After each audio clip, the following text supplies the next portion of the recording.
Will someone tell me when to go? Play around?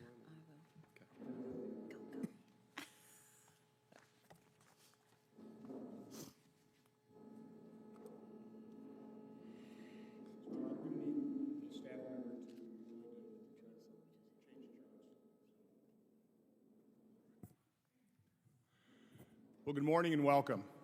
I first want to thank all the participants. As I just said when I was in front of the table here, many of these individuals have a very difficult time traveling. So truly appreciate the fact that they made that effort. As Bree and Maddie and Stephanie are well aware of, telling the truth in today's cancel culture is not necessarily easy. You can pay a pretty heavy price for it. So I really appreciate everybody participating in this, either personally or via video, their willingness to tell the truth. It's a real shame that we're having to hold this roundtable. Had government officials, the heads of our healthcare agencies, had they been doing their job, had they been honest and transparent with the American public, we wouldn't be here today. But the very sad fact of the matter is they haven't. We're billing this as a discussion about the vaccine mandates, which is the current policy response to COVID that will rob us of freedom and take an enormous toll on human beings, on our economy. I think every American really needs to ask themselves the question, since the beginning of this pandemic, have the policies followed by the U.S. government, and you can ask this governments of the world, but we're going to focus on the U.S., have they worked? Have the shutdowns worked? Have the mask mandates worked? Have the vaccines and are the vaccine mandates going to work? I'm sure we all hoped and prayed they would have. But the fact is, we have close to 750,000 Americans who it's now reported died with or from COVID. 750,000. In the U.S., we rank 23rd out of more than 200 nations. And that's a bad ranking in terms of number of deaths per 100,000. We are at 220 people per 100,000 died from COVID. Sweden, remember everybody taxed Sweden? Because I think personally that they approached this rationally. They protected the vulnerable, they isolated the sick, and they let the rest of the society carry on as safely as they possibly could. We're at 220 per 100,000. Sweden is at 145 people per 100,000 dead from COVID. One of the huge blunders of our government response is we not only ignored, but higher-ups in the agencies sabotaged early treatment. To this day, the NIH guidelines for treating COVID are to basically do nothing.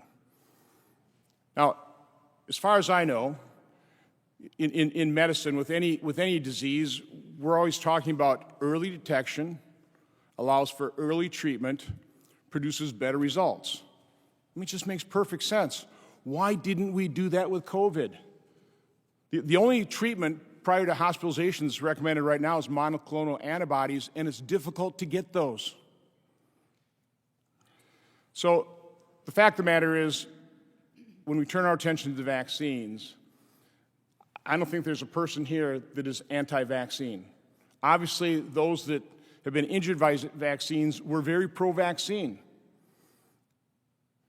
But we have to ask ourselves, did the vaccines work? I have one chart behind me, which just combines a timeline of percent of Americans being vaccinated, and you can see we've approached, I think, over 60%. But at the same time, we show the average number of daily cases. You can see we had a huge surge toward the tail end of 2020. And even before the vaccines could even kick in, that surge was winding down. And I think we were at that point all hoping and praying that the vaccines would just stomp this thing out for good and we can move on with our lives. Now, had the vaccines been effective. Had they done that, you see a tailing off of that curve basically into infinity. But that's not what we see. We see a whole new surge, a surge of a variant called Delta. Now, our government officials, I talked about them not being particularly honest, not being particularly transparent. We invited them all here. Representatives from the heads of the CDC, Secretary of Defense Austin, Secretary of Labor Walsh, Secretary of Transportation Buttigieg, FDA Acting Commissioner Woodcock, HHS Secretary Becerra, NIAID Director Fauci, NIH Director Collins, together with the CEOs of Johnson & Johnson, Moderna, Pfizer, and BioNTech. None of them showed up. None of them showed up. President Biden, for his part, in terms of honesty, July 21st, just a couple months ago, said if you're vaccinated, you're not going to be hospitalized. You're not going to be in an ICU unit. You're not going to die. You're not going to get COVID if you have these vaccinations. He said, this is a pandemic on the unvaccinated. How I wish he was right when he said these vaccines were going to be that effective. But the fact is, they haven't been. If you take a look at what's happening in the UK, over the last 7.5 months, and again, I wish we had data in the US so we could point to that data, but we don't. If they're collecting it, they're not sharing it with the American public. In the UK, over the last 7.5 months, 80% of their cases have been Delta variant. Of the people who have died from COVID in the UK with the Delta variant over the last 7.5 months, 63% have been fully vaccinated. Over the last 4 weeks in the UK, 78% of those that have died with the Delta variant from COVID, 78% have been fully vaccinated. I hate to steal the thunder from one of our participants here, but in a slide, they've got a very dramatic decision tree when it comes to vaccine mandates. The first decision square says, are COVID-19 vaccines effective? And has 3 lines, yes or no. If the vaccines are effective, then the next decision box says, then mandates are pointless. Right? I mean, if the vaccines are effective, there's no need for mandates. If you want to get the vaccine, you've got it, you're protected, and you don't care whether somebody else gets vaccinated. The other decision line, are the vaccines effective? If it's no, then it also points to that exact same box. Then the mandates are pointless.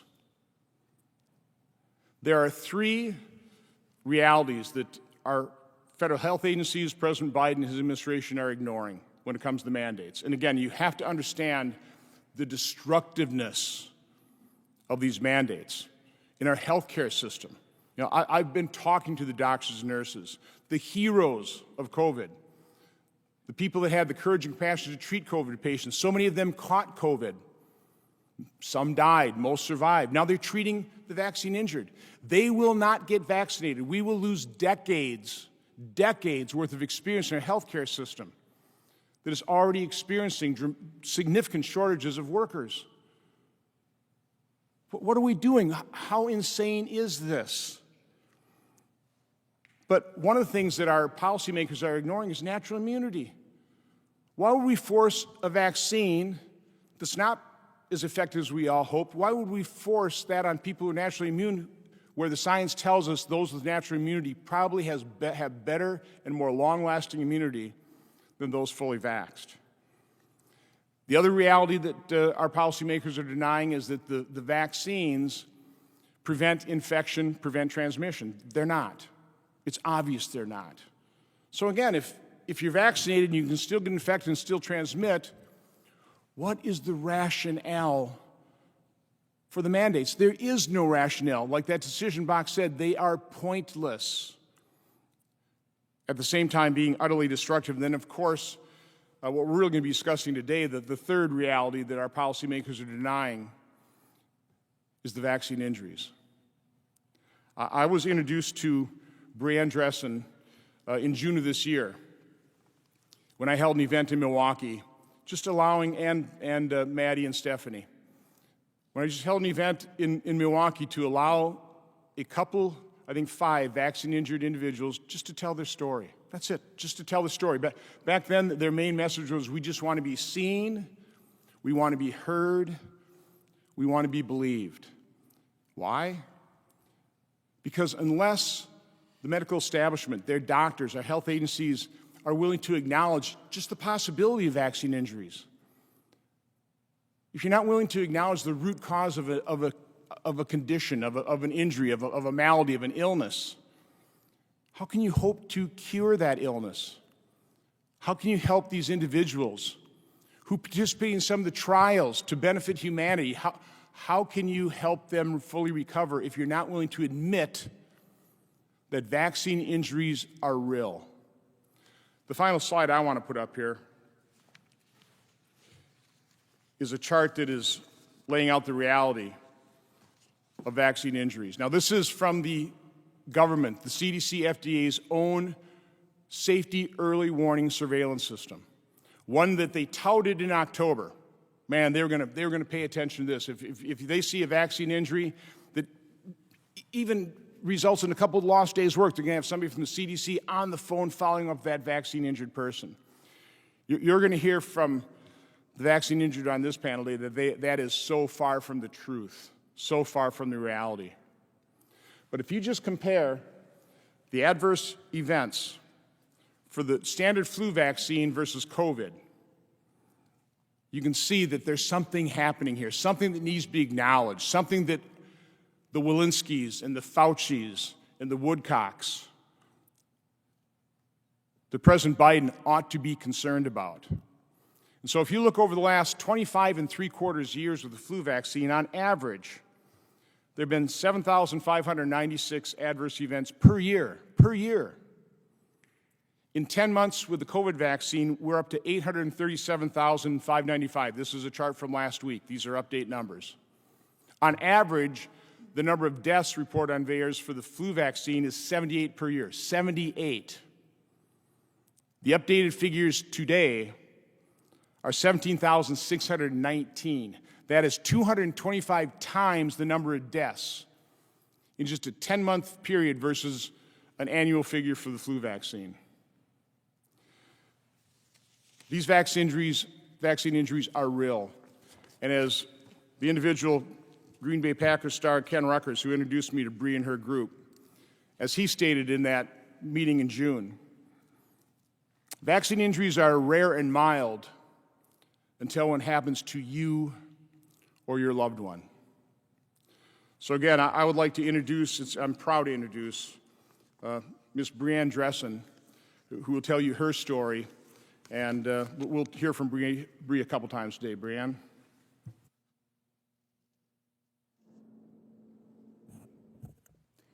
Thank you, Senator Johnson. And it is truly an honor to be able to sit here with you and for you to, it's just been incredible to see how you've dedicated yourself, you know, against all the odds and the pressure to back away from the truth and to silence us like everybody else. And so we really, really appreciate you being willing to stand with us and fight with us.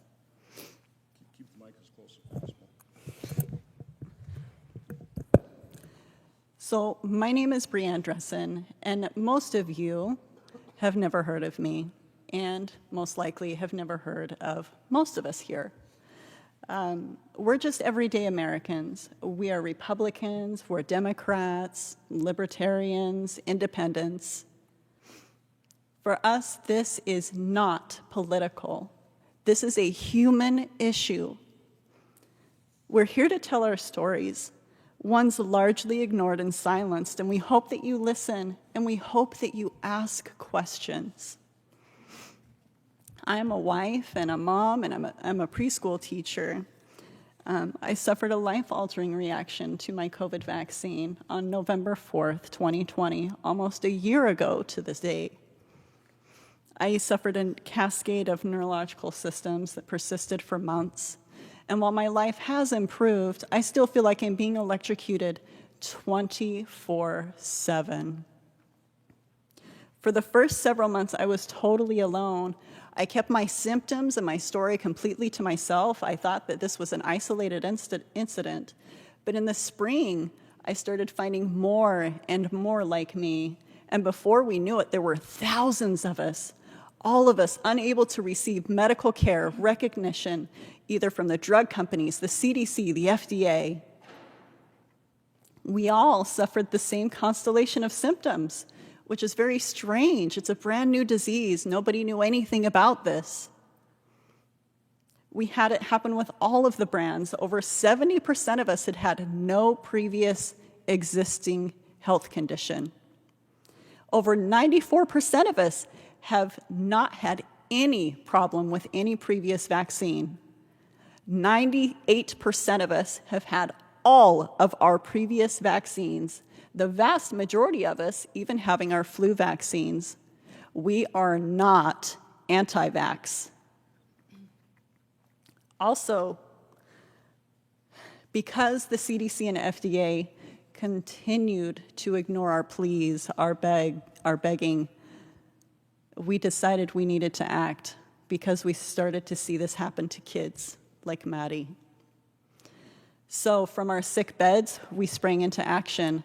We reached out to our elected representatives, both blue and red. We reached out to the COVID committee. We reached out to all of the representatives on the Health and Education Committee. If you have an elected representative in your state, they have heard from us. We also have been to the NIH. I myself was one of those lucky few to be able to go. We participated in studies across the country with very well-accomplished academics from reputable research institutions. None of them can get their research published. They go journal after journal after journal, being turned down one after the next after the next. We then reached out to the media, being repeatedly told that we can't make the vaccines look bad. We reached out to our major health organizations like the AMA. We reached out to our state health boards, our state health departments, all of them persisting in the narrative that if this was really happening, the CDC and the FDA would have said so. We are completely on our own. All we have is each other. We've been branded as anti-vax. Misinformation. 24 hours after Senator Johnson hosted our last conference, we had our Facebook support groups pulled apart. I lost contact with 8 actively suicidal people, just like that. So, after months of isolation, aggressive suppression, we began to connect with others, compassionate and concerned citizens, academics, physicians. They see the harms and they see what is happening to the injured and the lack of transparency in the race to vaccinate the world. We need the CDC to acknowledge us. A very simple act would change everything for the sick and suffering. We also need to just begin the conversation. This will lead to real healing for the injured, for appropriate and objective review of the science, to establish an environment for open dialogue, so ultimately we will be able to make rational and fully informed policies and decisions. Thank you so much for your time. I'm going to turn the time over to Dr. Wastila. Bree, let me just quick, I'll introduce Dr. Wastila and also Dr. Doshi. 2 colleagues, Dr. Wastila will be the person that introduces everybody else on the panel, but Dr. Wastila is professor and Parke Davis Chair of Geriatric Pharmacotherapy in the University of Maryland, Baltimore School of Pharmacy. Dr. Peter Doshi is the Associate Professor of Pharmaceutical Health Services Research at the University of Maryland School of Pharmacy and the editor at BMJ. So again, Dr. Wastila will be introducing the rest of the panel members today. Dr. Wastila. Good morning, everyone. Oops, drop close to the mic. Okay. I'm usually a podium hugger anyways. Good morning, everyone, and really appreciate you, Senator Johnson, for hosting us today. And I really want to thank all of our speakers, especially the vaccine injured, because you are showing us your vulnerability and your courage, and you inspire me at least. My name is Linda Wastella. I'm a professor. I'm trained in pharmacy, public health, and health policy. I teach and conduct research at the University of Maryland School of Pharmacy, and my views are my own. Before I tell you a little bit about myself and then how the very credentialed scientists and clinicians came together, I want to describe the format for today. You are going to hear testimonies from two kinds of people. You're going to hear from the experts, the clinicians, the scientists, the lawyers, the patient advocates. And more importantly, you're going to hear from the vaccine injured. You're going to hear very powerful testimonies about their experiences. I would characterize myself. Okay, thank you. Okay, closer. I would characterize myself as a successful mainstream researcher. I have a 30-year career. I have tenure, I've won awards, I've gotten big grants, I've published in big journals. I've devoted my professional life to using research to understand and improve access to pharmaceuticals to better the health of the populations, especially those vulnerable populations. Speaking today is profoundly uncomfortable for me. I prefer the quieter life of an academic. I'm not a media personality. And opposing public health policies is not something I ever imagined myself doing. But here I am, all because of a single announcement this past spring mandating all students, staff, and faculty at my school system, to get vaccinated before returning to campus this fall. The announcement chilled me on a personal level, as the mandate impacted not only myself, but my two college kids, one of whom has a lot of medical conditions. It also concerned me on a professional level. How can a university system mandate an as yet unapproved product whose potential harms were still being studied? I reached out to colleagues, discovered I was not alone. This past June, a group of us, scientists, clinicians, and advocates, we filed a citizen petition to the Food and Drug Administration to express our concerns about the rapid mass rollout of vaccines, which were not yet approved. We dubbed ourselves CALM, the Coalition Advocating for Adequately Licensed Medicines. In our petition, we didn't ask the Food and Drug Administration to pull the vaccines from the market. Rather, we outlined open questions about them that must be answered before granting vaccines full approval. We focused on emerging and unknown safety concerns impacting the general population, but as well as what we considered at-risk groups for vaccine problems, including children and adolescents, previously infected persons, and pregnant and nursing women. FDA denied our petition the same day it approved Pfizer's vaccine. And now, not only do we not have answers to our questions, but we have expanded mandates affecting federal and defense employees, private businesses, healthcare workers, universities, and public school systems, among others. We still know nothing, absolutely nothing, about long-term vaccine harms because the vaccines haven't been out that long. Indeed, 20 months in, we barely understand immediate harms from the vaccines. How can we possibly provide informed consent without this information? So today we stand or sit before you as individuals, and I want to reiterate, we are not an organization. Indeed, we are the epitome of grassroots. This all came together through word of mouth. And to be clear, absolutely clear, we are not opposed to vaccines. Rather, we oppose their mandated use.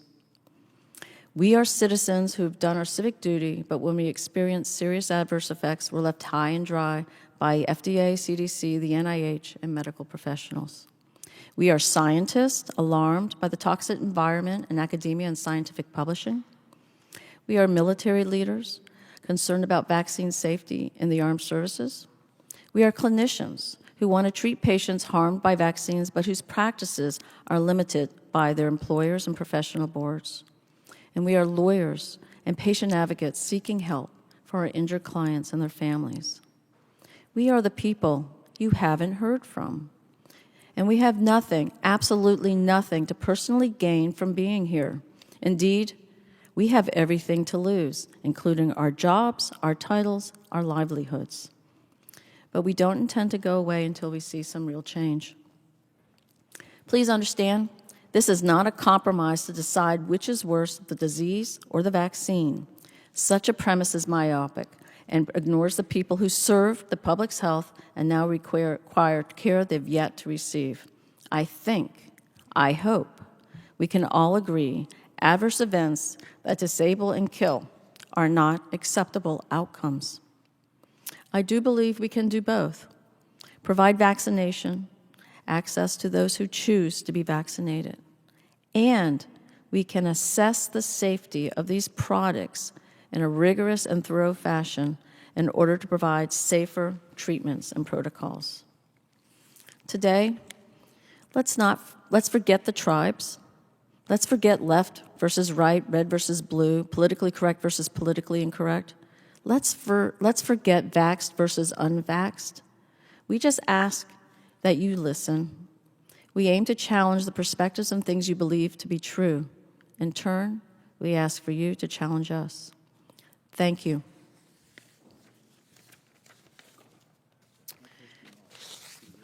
Too close? No, you were We're close. Perfect, okay. Everybody have the mic literally within about 2 inches of your mouth. Okay. I'm also your MC for the day, and I'll be introducing individuals, our next speakers, in groups. And the next group of people that are going to speak are two individuals, one who's an aviation pilot, Cody Flint, and the second is Lieutenant Colonel Teresa Long, who is the brigade surgeon for the 1st Aviation Brigade. They're going to talk about vaccines and mandates and how they impact our national safety, as well as their personal lives. And I will then, and then we'll have another group of people. So thank you. Cody? Good morning, and thank you, Senator Johnson, for this opportunity. My name is Cody Flint. I am a 33-year-old husband and a father of 2 young boys. I'm an agricultural pilot by profession with over 10,000 total flight hours. I have been very healthy my whole life with no underlying conditions. I received my first dose of the Pfizer COVID vaccine on February 1st. Within 30 minutes, I developed a severe stabbing headache that later became a burning sensation in the back of my neck. 2 days after vaccination, I got in my airplane to do a job that would take only a few hours. Immediately after taking off, I knew something was not right with me. I was starting to develop tunnel vision, and my headache was getting worse. Approximately 2 hours into my flying, I pulled my airplane up to turn around and felt an extreme burst of pressure in my ears. Instantly, I was nearly blacked out, dizzy, disoriented, nauseous, and shaking uncontrollably. By the grace of God, I was able to land my plane without incident, although I do not remember doing this. My initial diagnosis of vertigo and a severe panic attack, although I've never had a history of either of these, was later replaced with left and right perilymphatic fistulas, eustachian tube dysfunction, and elevated intracranial pressure due to brain swelling. My condition continued to decline, and my doctors told me only an adverse reaction to the vaccine or a major head trauma could have caused this much spontaneous damage. I've had 6 spinal taps over 8 months to monitor my intracranial pressure, and 2 surgeries 8 weeks apart to repair the fistulas. I have missed nearly an entire year of my life and part of my children's lives. Days of baseball games, playing in the backyard, and just picking up my kids to hug them have been replaced with being trapped in a sick body, doctor visits, invasive procedures, and more questions than answers. I don't know if I'll ever be able to fly an airplane again. This vaccine has taken my career from me and the future I have worked so hard to build. I have used all of my savings to pay medical bills and just to be able to survive. My family and I are on the verge of losing everything we have. I was and still am pro-science and pro-vaccine. The main issue rests squarely on the fact that the FDA, CDC, and NIH refuse to acknowledge that real lives are being absolutely destroyed by this vaccine. The federal government has yet to help a single one of the vaccine injured. It was my understanding that the federal government accepted the responsibility of helping people injured by this vaccine, considering they gave the vaccine manufacturers full legal immunity from people like me. The government has left us nowhere to turn for help. My family and I masked up, stayed indoors, and dodged COVID for over a year. We did what was asked of us by being part of the solution. That solution has taken everything from me and my family. We have been ignored and silenced. It is not right, and it needs to stop now. It is time for the federal government to do its part by acknowledging us and helping us. Does anyone really think it's fair to make the vaccine injured wait years for help? I think we can all agree that refusing or delaying the help we need is unconscionable. We urgently need this help. Thank you. Thank you, Cody. Thank you, Cody. And now Dr. Long. Hello, my name is Lieutenant Colonel Teresa Long, and I'm an Army Aerospace Medicine Specialist. Senator Johnson has invited me here to make a statement to him regarding my opinion about the life-threatening adverse side effects of COVID-19 vaccine. My opinion is formed from my medical education, training, and my firsthand experience treating soldiers injured by the vaccine. My views are my own opinions and do not reflect that of the United States Army, the DoD, or any entity thereof. This statement is made as a protected communication under the Military Whistleblower Protection Act, Title 10 U.S.C. 1034. I would like to also disclose that I have no financial interests. I believe the COVID vaccine is a greater threat to soldiers' health and military readiness than the virus itself. Over 200,000 service members have rejected the vaccine, yet the military is pressing forward without regard to the damage to the morale and readiness to process these soldiers out. We have never lost 200,000 soldiers on the battlefield in a few months. Taking soldiers out of uniform has the same impact on readiness as losing them on the battlefield. I enlisted in the Army and completed basic training by the age of 17. I am now a board-certified aerospace medicine specialist with a master's in public health. I have spent the last 30 years serving this great country. I have gone from an almost homeless teenager on welfare to a lieutenant colonel physician in the United States Army. I have truly lived the American dream. Everything I have and everything I am, I owe to Christ alone. I recently had a colleague on social media point out that my career in medicine was not the typical path. She was right. You see, in my first year as an Army physician, I suffered catastrophic complications after the birth of my daughter at the hands of fellow physicians. The impact on my family and my life has been enduring, painful, and life-changing. My plans for my family and my career abruptly pivoted. It was during this time I tried to ensure something good would come out of something very painful. I did what we do in the military. I did an after-action review on what went wrong with my care that resulted in such disastrous outcomes. I attempted to engage all involved and start a dialogue for change. You see, you will not change something if you will not acknowledge it's broken. Yes, it wasn't the traditional path. It isn't the path I planned, but it was the path laid out for such a time as this.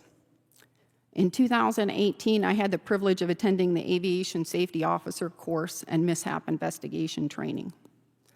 The course director asked me on the first day, "Why would a doctor waste time in this course?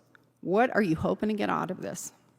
I responded, "Sir, we crash 3 Boeing 747s packed full of patients every day in medicine from medical errors, and I'm here to bring aviation safety to military medicine. Yes, across this country, 444,000 patients die every year from medical errors. Last May, I attended the Senior Preventative Medicine Leadership course for the Army. When we're given an opportunity to ask the senior leaders questions, I simply asked, "So we skipped 2 years of phase 2 trials and 3 years of phase 3 trials. We only lost 12 active duty soldiers to COVID. Yet we're going to risk the health of the entire fighting force on a vaccine we only had 2 months of safety data on? The response was, "You're damn right, Colonel, and you're going to get every soldier you can to take the vaccine so I can get enough data points to determine if the vaccine is safe." Our service members are national treasures. They have stared down bullets, been blown up by IEDs and bombs. They have endured thankless and protracted wars, missing the birth of their children. They bore the burden no matter the cost. They did so without respect to political party or narrative. These are warriors, not lab rats. They deserve the best medical care. At the onset of the vaccine rollout, I had a colleague who took the vaccine to protect her elderly parents. She's a brilliant officer and a doctor. She's deployed twice. After the vaccine, she had fever, significant pain, lost all range of motion in her arm for over a week. That was the first time I looked in the vaccine adverse event reporting system to see if her symptoms were common. What I found horrified me. I found the bearers in only a few months into the vaccination campaign already had more deaths than in any year for all vaccines combined in each of the 10 years previously. I subsequently went to Fort Benning, where I encountered numerous soldiers who told me of threats, coercion, and intimidation to get the vaccine that were at that time still under EUA. This violated medical ethics, specifically the Nuremberg Code. When I emailed Army Public Health Command and asked about adverse events, the epidemiologist emailed me back and told me that they were not tracking, tracing, or monitoring adverse events. I received an email encouraging military healthcare providers and professionals to get vaccinated, put a sticker on your uniform, post it to social media with the hashtag the vaccine safe, hashtag get vaccinated. This disturbed me because it seemed as though healthcare professionals were being used as the marketing arm of pharmaceutical companies. Many would say this is just good public health messaging, but I would say this is a violation of DODI that prohibits endorsement of a civilian product. Yes, these vaccines are a product. The pharmaceutical companies are not benevolent charities. They are there to make a profit, and they are. In May, I came across a young woman, a collegiate-level athlete, training for Ranger School. She was everything we wanted in a female warrior. She had a promising career ahead of her. She told me that she was the only female in her Ranger School class and the only one not vaccinated. She went on to tell me of the level of harassment and intimidation soldiers were facing for not getting vaccinated. She expressed her concerns about the effects that the vaccine might have on her fertility and health. I walked her through the potential risks and benefits for her age, physical condition, and fitness. I told her, you have everything to lose and nothing to gain. She reached out and sent me this message. The time and pressure got the best of me. I know I met you for a reason, and there were so many signs and so much guidance against getting the vaccine. That day I spoke to another mentor who told me the vaccine is the future and leaders make sacrifices, sometimes so they can be there for their people. I went forward with that, feeling like it was going to allow me the opportunity to look out for others. I hate to say how much I regret the decision. It's been a little over 2 weeks and my body isn't right. I was in such a strong place physically and ready for Ranger School, and about a week ago, everything changed. I began hurting, having cramping, back pain, bruising, coughing. I ignored it because I really just wanted to go to Ranger School. It's everything I'd ever worked for. I shaved my head and left Sunday to get my tab, and my body shut down on me out there. The 5-mile run I've been run a million times beat me. I couldn't get my body to move any faster. I was in pain, not for being out of shape, but for whatever was happening inside my body.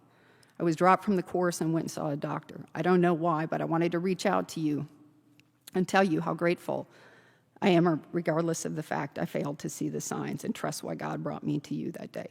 Thank you for trying to reach me. Thank you for caring about my health more than my job.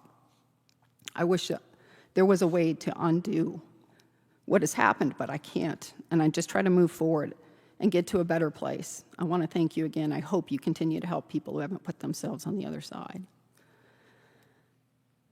Hearing her disastrous side effects was like looking in the mirror. I saw a promising young officer at the beginning of her military career knocked off her trajectory. It was later on that I reached out to Dr. McCullough, who invited me to be a group of hundreds of doctors, scientists, and mathematicians from around the world looking at early treatment and vaccine safety. One of the things that this female's story highlighted the most for me was that women had unique considerations than men and postmenopausal women. Women in their childbearing potential have all the eggs they'll ever have from conception until menopause. Their exposure to various chemicals, toxins, drugs, and x-rays can not only affect their health, but that of their children and their ability to have children. I did my research. I found 8 out of 10 drugs pulled off the market disproportionately harmed females. Doctors across the country should have been humbled when medical schools taught them the lessons learned from drugs like thalidomide and DES. DES was a synthetic estrogen given to women without problem. They had children, but the daughters of mothers who took DES got to be about 18 to 20 years old, and they developed rare genital cancers and infertility at an alarming rate. It took 40 years for the medical establishment to figure out that DES caused transgenerational infertility and cancers. And this was a drug that went through standard clinical trials. There is no substitute for time. You can throw money at things, you can cut regulations, but there is no substitute for time. In June of 2021, the CDC announced that they were holding an emergency meeting to discuss higher than expected myocarditis in 16 to 24-year-olds. Despite this announcement, the military did not even pause their vaccination efforts. Why? I made numerous efforts to get senior medical leaders to, at the very least, inform soldiers of the risk. Leadership ignored my concerns. This is very troubling for many reasons. You can't have informed consent if you don't tell your patients of the risks and benefits of a treatment or procedure. With respect to aviation safety, risk communication is critical. I saw 5 patients in clinic, 2 of which presented with chest pain, days to weeks after vaccination, and were subsequently diagnosed with pericarditis and worked up to rule out myocarditis. The 3rd pilot had been vaccinated and felt like he was drunk, chronically fatigued within 24 hours after vaccination. The pilot told me he didn't know what to do, so he drank a lot of coffee to try and, quote, wake himself up, and continued to fly until he realized it wasn't going away. After I reported to my command my concerns that in one morning I had to ground 3 out of 3 pilots due to vaccine injuries, the next day my patients were canceled, my charts were pulled for review, and I was told that I would not be seeing acute patients anymore, just healthy pilots there for their flight physical. There's a concept of the 10th man, the loyal dissenter. That's the person that you select to be the dissenting opinion, to prevent groupthink. Patients are entitled to a second opinion on their medical care. What happens when bureaucrats mandate that there is no dissenting opinion? In the military, flight surgeons can only make recommendations as to if a pilot is fit to fly or should be grounded. Ultimately, it is the commander taking on the risk and makes the final call to accept or reject a flight surgeon's recommendations. Fellow Americans, you are the ones taking on the risk. My recommendations are that Dr. Fauci and the members of the FDA and NIH are unfit to fly this plane. They need to be grounded. Before COVID, I told you medical errors killed the equivalent of 3 Boeing 747s packed full of patients every day. Medicine is not perfect. Doctors are not perfect. This vaccine is not perfect. Yet we are mandating every single American get on board a single aircraft piloted by bureaucrats and administrators who are unfit to fly the aircraft. They need to be grounded. These are not leaders. These are administrators faithfully implementing policies. There is one narrative, that the vaccines are safe and effective, but neither are true. Senator Johnson, I want to thank you for being a loyal dissenter, for doing your job and being a leader. I hope the American people do not let fear, division, and threats guide your actions. Seek wisdom, pursue truth, and put your trust in the Lord. Hold the line. Thank you. We're going to switch a bit to talking specifically about safety and about harms, and we're also going to talk about the crisis and decision-making that we're having, and that we're making decisions based on uncertain data and non-transparent data. But first, we're going to hear from Ernest Ramirez, who's going to tell us about his experience, his family's experience with vaccine injury.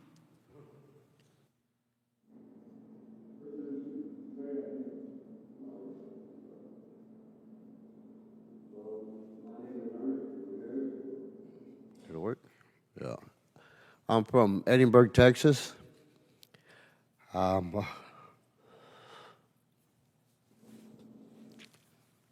Excuse me. I was a father of a 16-year-old son. A single parent. I raised my boy since he was a baby. He meant the world to me.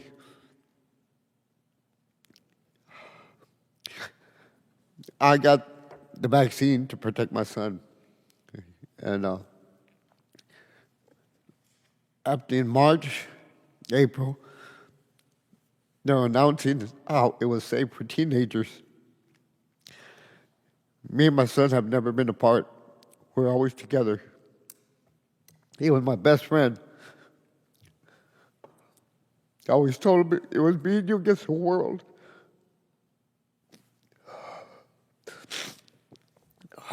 He was a good, at the age of 7, he wanted to play baseball. So I ended up coaching Little League Baseball for 7 years. He was a heck of a baseball player. Then he was telling me he wanted to join the Air Force. So I said, good, that's good. I'll back you up on anything you want to do. He joined ROTC in high school. He was always full of smiles. Anybody that knew my son would see he was happy. I wasn't rich, but I gave him everything he wanted. We didn't lack for anything.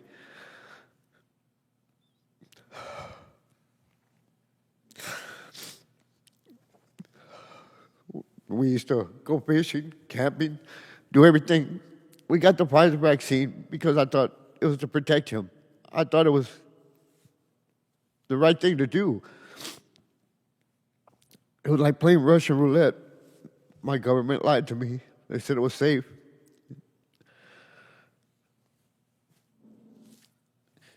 Now I go home to an empty house. Where I used to wake them up, I'd give them a hug and a kiss, tell them I'm going to school. Don't miss school. I'd get home from work, he'd come running out. He knew when I'd get home, he'd come running out, give me a hug. I'd give him a kiss, a hug. What do you want to go eat today? Like I said, he was my baby boy. Everybody knew we're always together. Like I said, next week is his birthday. You know where I'm going to celebrate his birthday at? While everybody, once we leave here, they're going to forget about what we're doing or what they talk about, what we said here. They're going to be enjoying time with their family and kids. Thanksgiving, I'm going to spend at the cemetery. Christmas at that cemetery. They need to quit pushing this on their children. I lost mine. Y'all need to protect yours. They're trying to target the 5 to 12-year-olds, we're going to have more deaths in our hands than they plan. And they say it's worth the risk. It wasn't worth the risk to me. My son was the world. He meant the world to me. They could never give him back to me. That's all I want is my son back. So don't make the mistake I did. I did it because I thought it was the correct thing to do. It wasn't. It was not. Like I said, I've always said I love the hell out of my country, but I don't trust my government anymore. I'm here because I'm Junior's voice. I'm doing this in my son's honor. If I can protect 1 or 2 children, that means the world to me. And I'm going to continue this fight. I don't know why I ended up here. Something told me to come here. And I know this is not the end of the road for me. I'm going to continue. I'll find out where the next stop is. We need to protect our children. Oh, excuse me, I'm sorry. Mr. Johnson, thank you. I really appreciate you talking to me and helping everybody, not just me, everybody, every one of us that's going through this deal. I mean, like I said, what they did to my son, they knew what was happening. I consider that murder. Because in December 17th, 2020, they did a study, and they knew they caused heart conditions in teenagers. Why wasn't this information released until October 1st this year? If we would have known this, my son would be here with me. So I figured, like I said, they murdered my son. And the other people that are suffering, these kids, with all these side effects, that's child abuse right there. I mean, why isn't something being done? I mean, this should be pushed. We don't let anybody hurt our children. We put our lives in front of our children. Why are they doing this to our kids, man? Like I said, I have nothing else to lose. I mean, everybody needs to stand up with me. We all need to fight together. At least do better tests to make sure we're not going to hurt any more children. I'm sorry, thank you.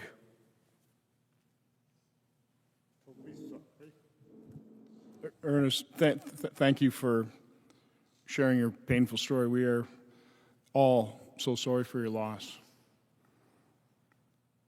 This is real. I wish the agency heads were here. I wish more of the mainstream media was here to listen to these stories. I would just suggest we hear the stories from the vaccine injured, and we'll move to the academics next. So that would be my suggestion here. I think that'd probably be best. So if we could go on to Kyle, if you're ready. Now, please get your microphone right up to your mouth so that people can hear the stories. This America needs to hear this.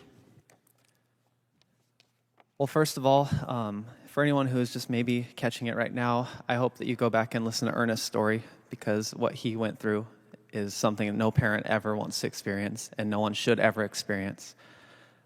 Before I started my speech, I just want to say thank you to Dr. Fauci, to the FDA heads, CDC, NIH, everyone for not showing up to this meeting and not listening to us. I really appreciate it. I'm glad that you have our interests at heart. This message is kind of for you. It's a message on how what's happening has broke my heart literally and figuratively with our country. My name is Kyle Warner. I'm a 29-year-old professional mountain bike racer and 3-time national champion. For most of my life, I have focused on being as healthy and positive as possible and inspiring other people to do the same. Growing up without much money and with a household that was broken, family battling drug abuse, prescription drug abuse, and addiction, I never really felt like I belonged to much of anything.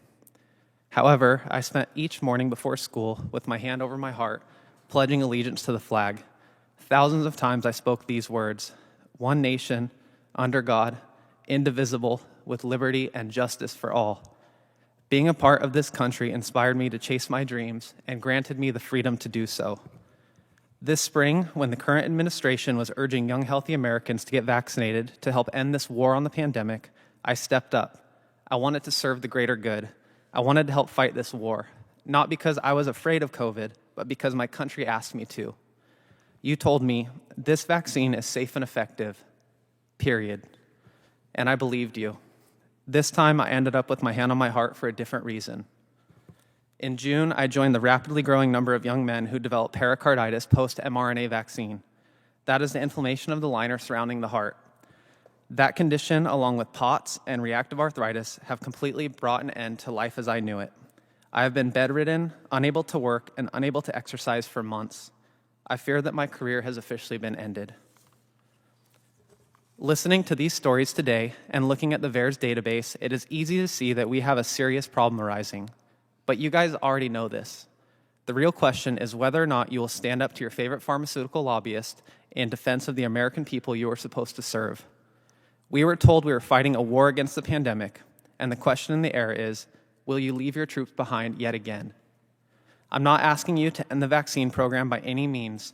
All I'm asking is for some transparency and acknowledgement of what is happening, so that we as a country can have an honest discussion of the risks. I believe where there is risk, there must be choice.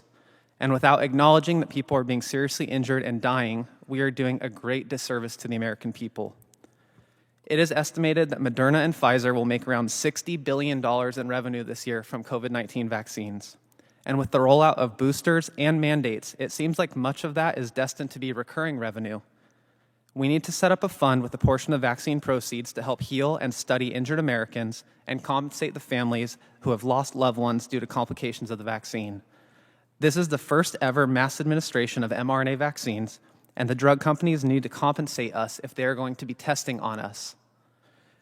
Do you know why we stopped saying the Pledge of Allegiance in school? It's because the new one nation, under siege, completely divisible, with liberty and justice for all corporations, doesn't sound quite as good. I'm asking you, human to human, please do the right thing and help us. Thank you, Kyle. Doug Cameron, as a farm operations manager from Idaho, permanently paralyzed following vaccination. Doug? My name is Douglas Cameron.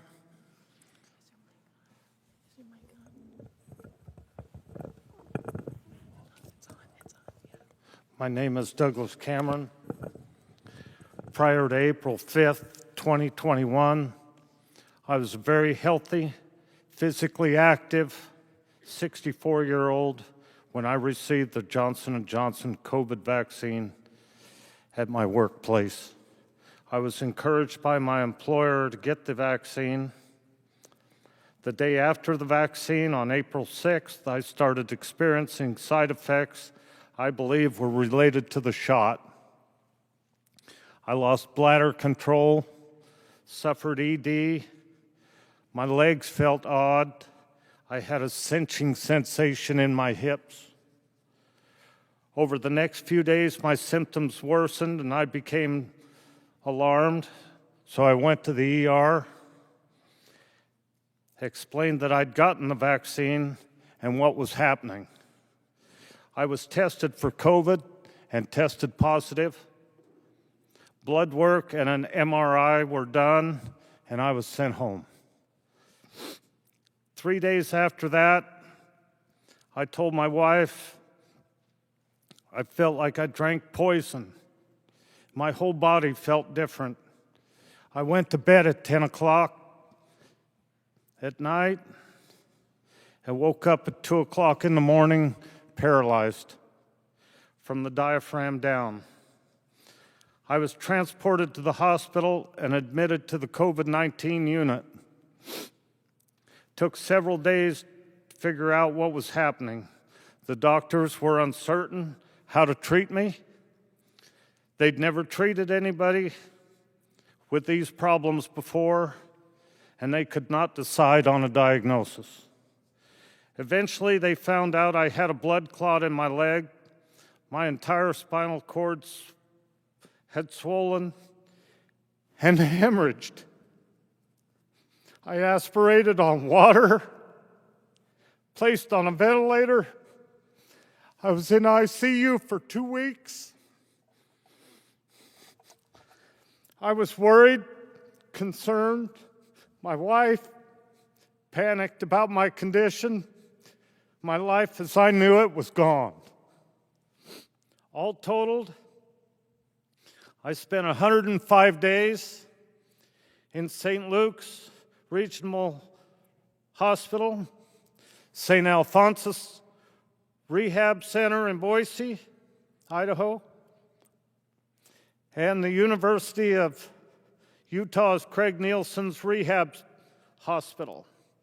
I have had multiple MRIs, CAT scans, EKGs, X-rays, spinal angiograms, spinal taps, autoimmune blood tests, muscle biopsies.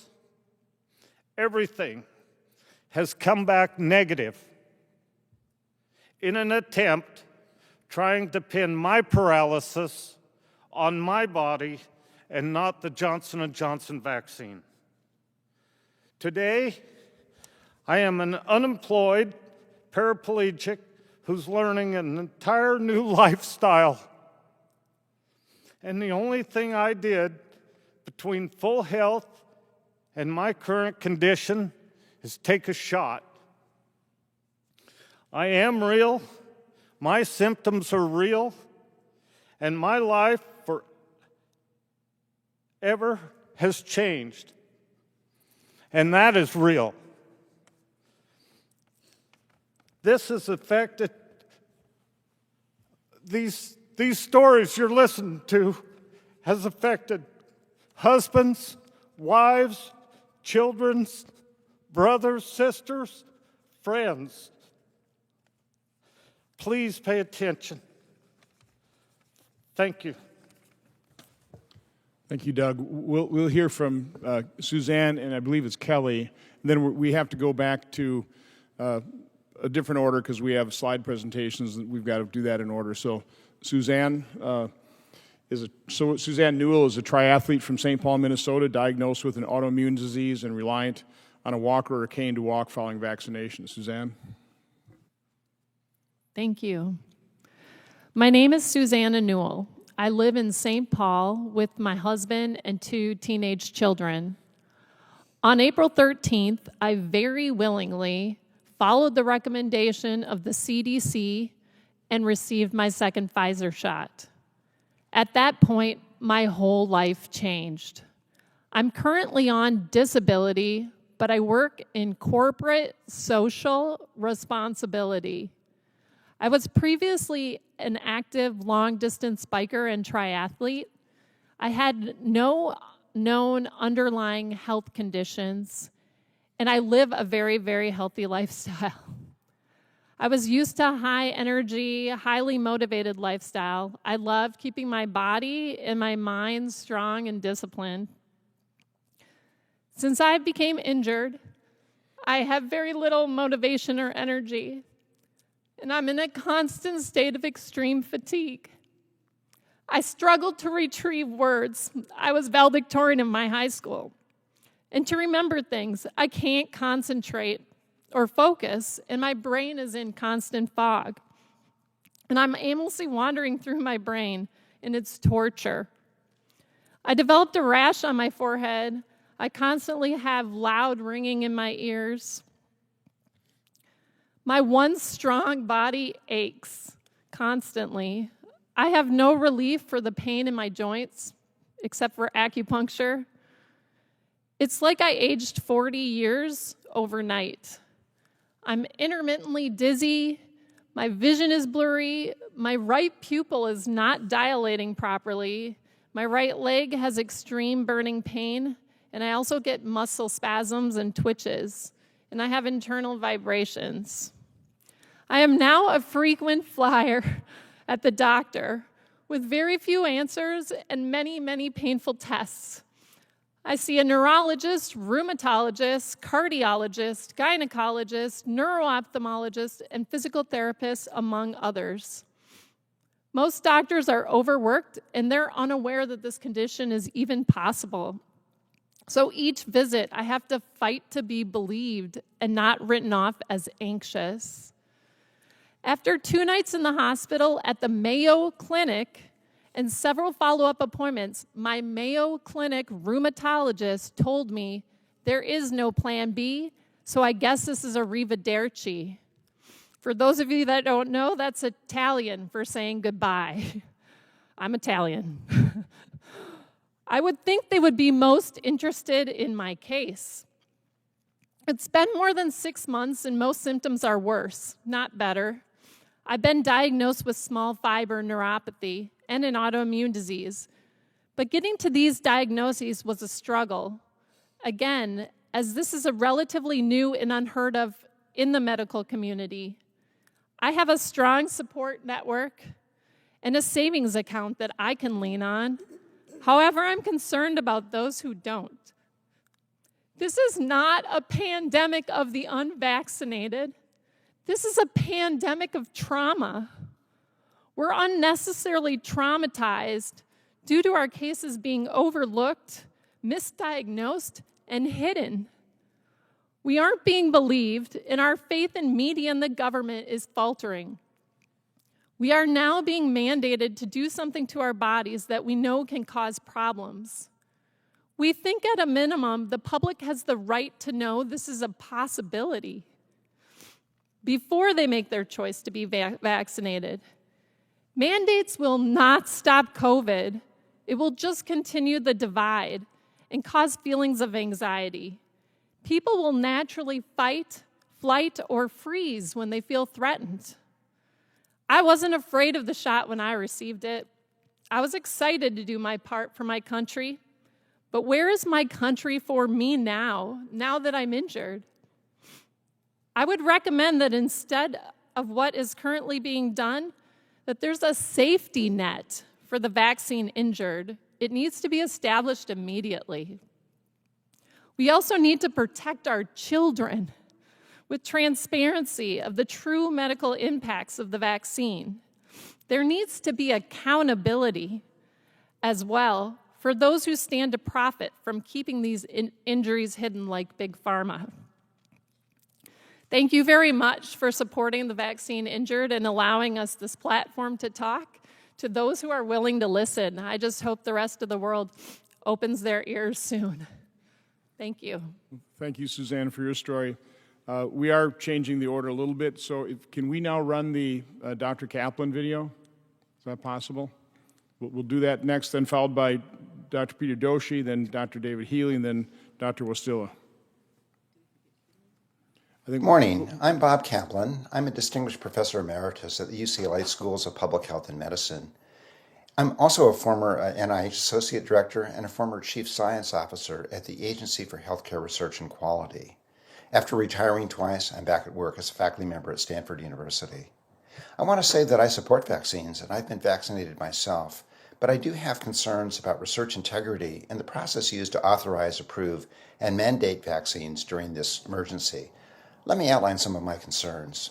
First, we are often told, trust the science, because after all, scientists all agree, right? Well, do they? In practice, scientists rarely agree.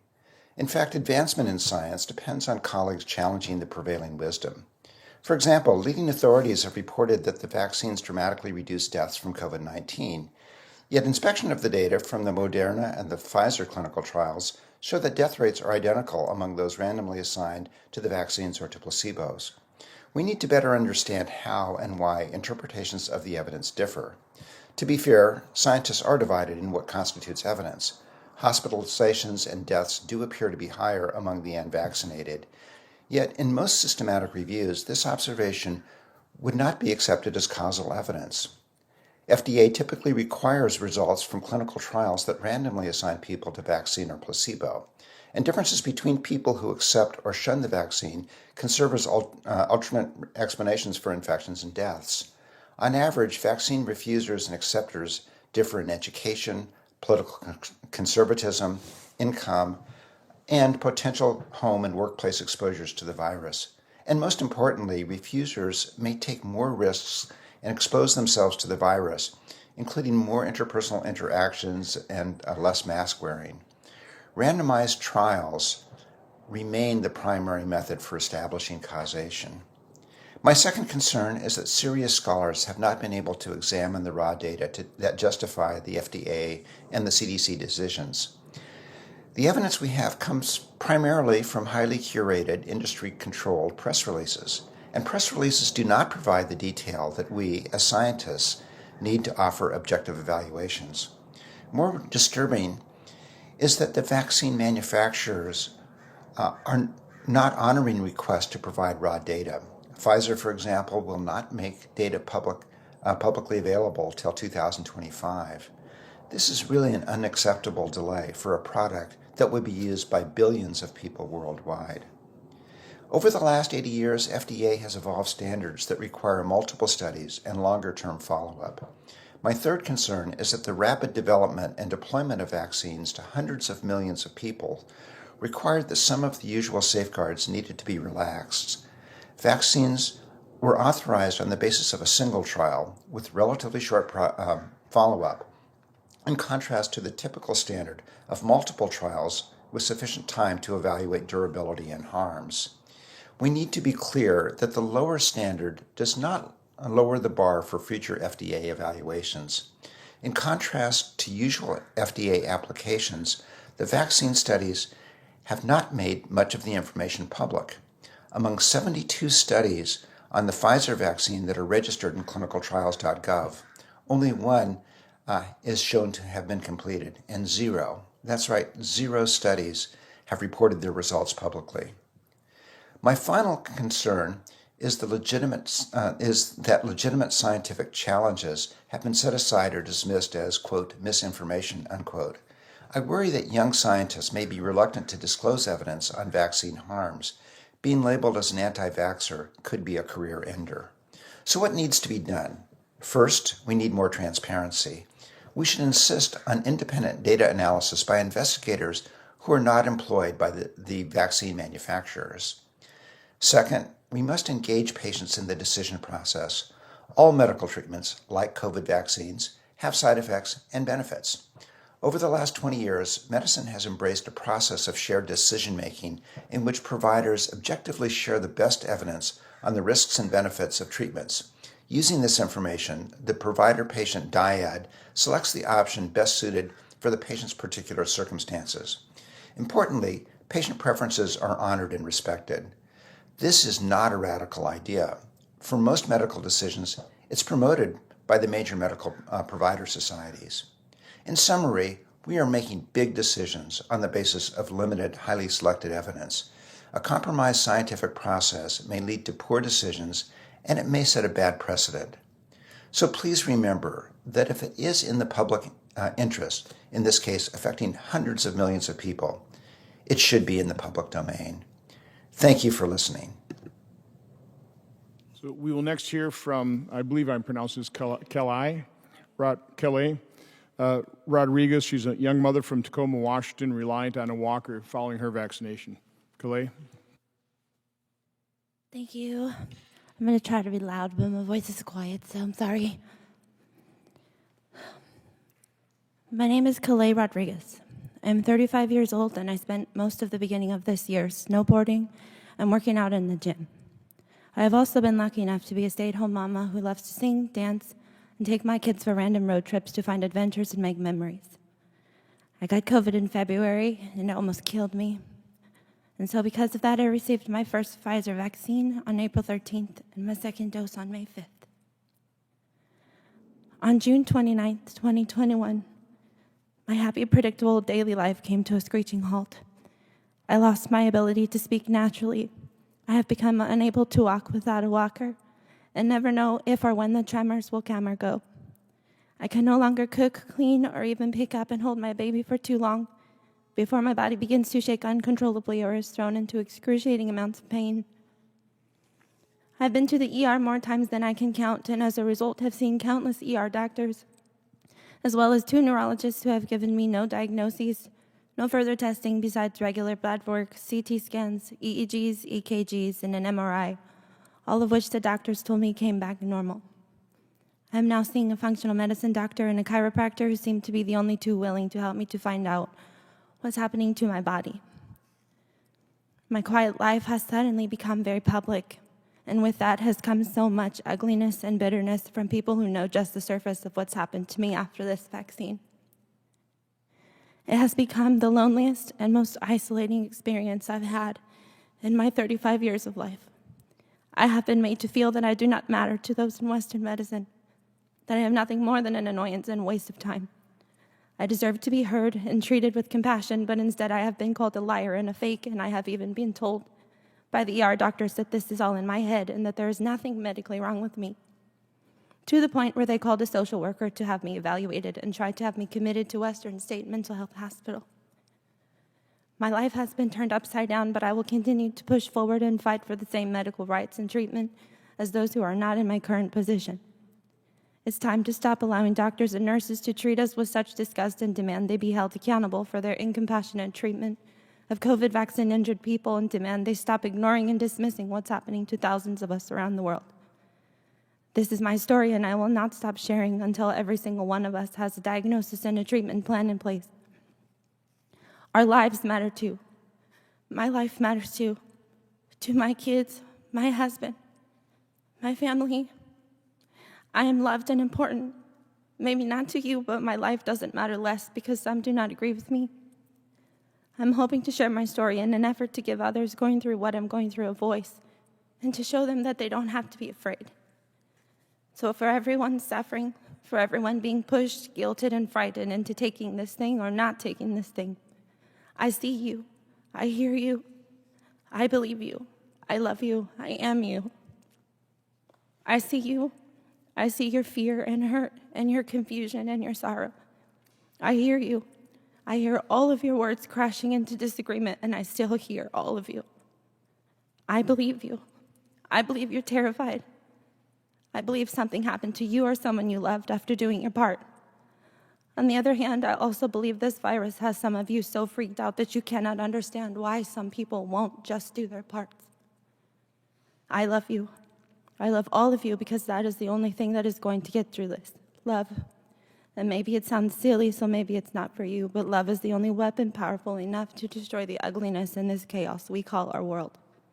I am you. I did my part. I got the vaccine. I got mine because I wanted to protect myself and my family. I did it because I wanted to help others like me whose bodies aren't strong enough to fight this virus. Ultimately, I did it because I was terrified that I would catch COVID again and die. I'm scared and sad and hurting too. I am you, and I just want someone to keep me here too. I just want someone to help me too. We're human. We make mistakes and we fix them. That's how we become better. We take responsibility for our actions and we apologize when we've hurt someone, and we don't get to turn around and tell them that we didn't. We take responsibility. Come together as a nation of people with kindness and compassion instead of hate and anger. A nation of people who stand for change and freedom and won't be silenced any longer. Thank you. Thank you, Kelly. Next, we're moving on to Dr. Doshi. I've got a quick run and vote, so I'll turn it over to you for the next few minutes.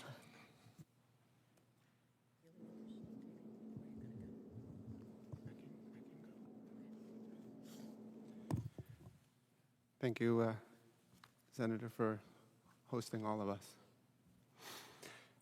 Hello, I'm Peter Doshi. For identification purposes, I'm on the faculty at the University of Maryland and editor at the BMJ.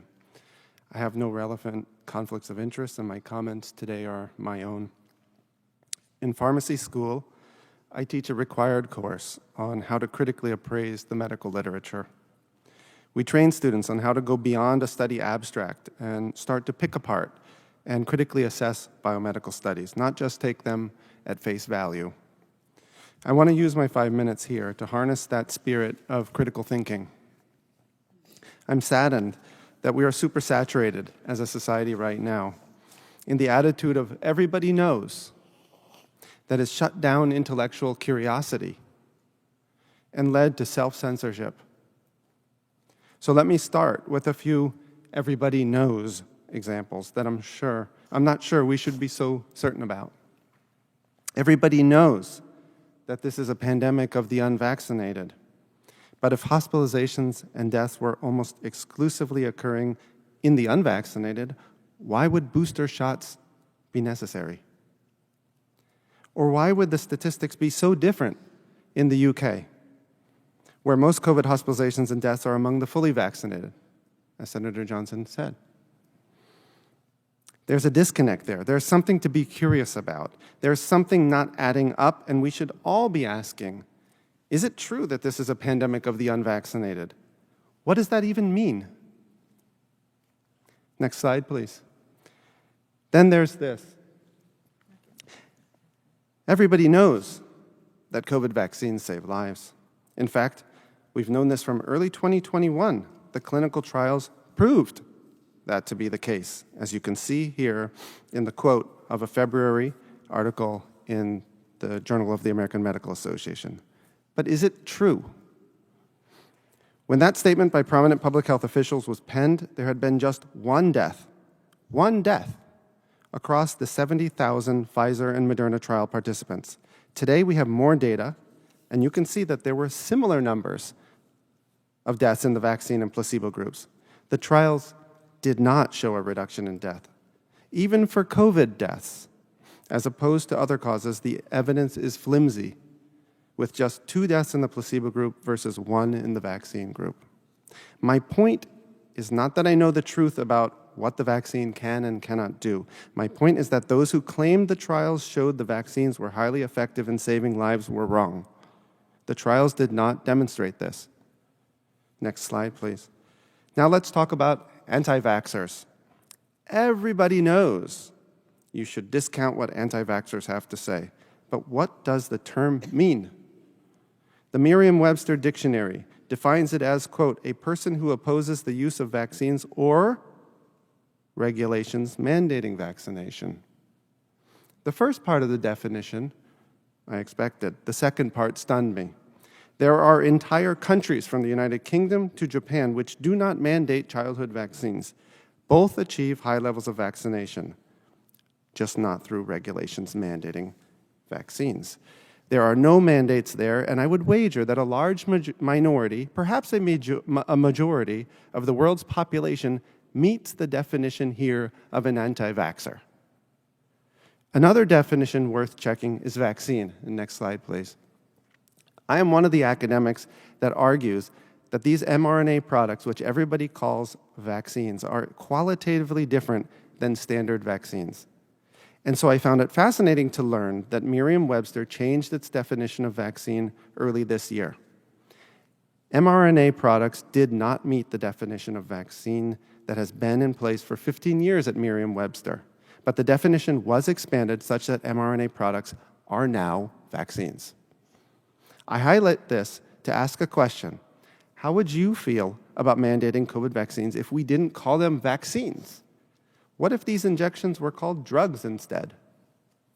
So here's the scenario. We have this drug, and we have evidence that it doesn't prevent infection, nor does it stop viral transmission. But the drug is understood to reduce your risk of becoming very sick and dying of COVID. Would you take a dose of this drug every 6 months or so for possibly the rest of your life, if that's what it took for the drug to stay effective? Would you not just take this drug yourself, but support regulations mandating that everybody else around you take this drug? Or would you say, hold on a sec. Maybe you'd say that if that's all the drug does, why not use a normal medicine instead, the kind we take when we're sick and want to get better? And why would you mandate it? The point is, just because we call it a vaccine doesn't mean we should assume these new products are just like all other childhood vaccines which get mandated.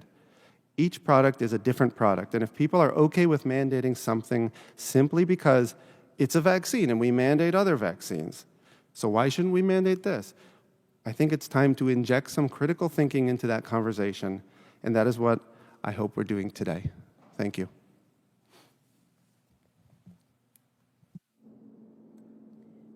And now we have another video from Dr. David Healy, who's going to talk about he reviewed the patient cases of many individuals who are speaking today, and he's going to speak about that. Hello, I'm David Healy, and I'm a doctor who treats patients and also deals with the adverse effects of treatment, and I've dealt with thousands of cases. I'm also one of the few people you will ever meet who's seen the actual case records from a company clinical trial.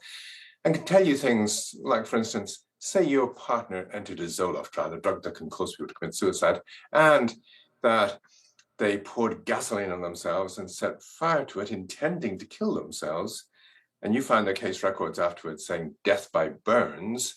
I can explain to you how that happens. Or equally, if you find case records where a child in a Zoloft trial is coded as being emotionally labile or nauseated, and in fact, behind the scenes, they had been suicidal.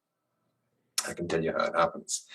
Or you may know someone who's in a Zoloft trial and ends up out in the street waving a gun about, threatening to kill people. And when you check the case records, you find they're coded as intercurrent illness, whatever that is. Well, I can tell you what it is and how it happens. I can also tell you how Pfizer, 10 years before Zoloft gets launched, can recognize that it can cause people to become aggressive and potentially homicidal. But yet, when people on Zoloft kill others and the drug has likely caused them to do so, no one recognizes this or gets to hear about it at all. Now, it's not just companies, academics and the media, and probably everyone in this hall, including the regulators if they were here, can be pretty good at coming up with fanciful explanations for why we seem to have problems on a drug. Do we really know that thalidomide caused babies not to have arms and legs develop properly? Or maybe it was a good drug that prevented miscarriages, so these babies who otherwise wouldn't have been born were born. Or, in the case of that 13-year-old boy who went on Zoloft for a week when he changed school and was a bit anxious, and ended up a week later hanging himself in the bathroom beside his parents' bedroom, do we really know that Zoloft caused this? Perhaps it was autoerotic asphyxiation gone wrong. I have to tell you, this case was before we had the internet, and 13-year-old boys ended up knowing more about sex than I do. But the point I'm coming back to is this, that the job of a doctor and a journalist and people here in the hall is to work out what's the most plausible story. Is it the one you're hearing from the person right in front of you, as you will be hearing and have heard today, or else is it the fanciful explanations that Pfizer and FDA and other people are quite capable of coming up with? That's the key scientific mission that we all have. And I've listened to all the people that you're going to hear today, listen to their stories. And in my opinion, the stories that you will hear are more plausible than the fanciful explanations you might also hear. Thank you.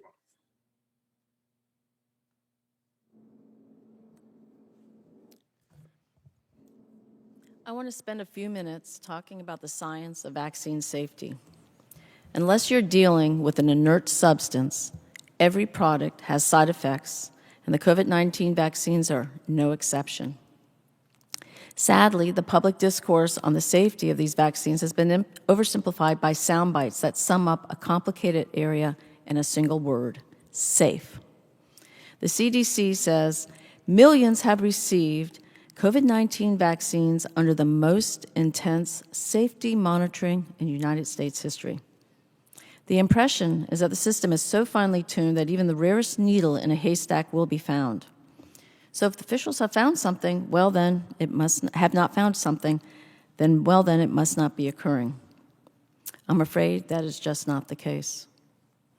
First, the timeline for noticing, researching, and establishing harm is slow. Take myocarditis. First slide, please. It took 4 months into Israel's vaccination campaign to recognize this side effect. That's despite the fact that myocarditis generally strikes within days of dosing, particularly the second dose. So people were experiencing these side effects for months before officials acknowledged the vaccine as cause. This delay in detecting, researching, and acknowledging side effects is normal, and it is devastating. The patients at this meeting today know that devastation firsthand. But it's also devastating because unless you recognize harms soon after they occur, you can't use that knowledge to prevent harm in the next person about to get the vaccine.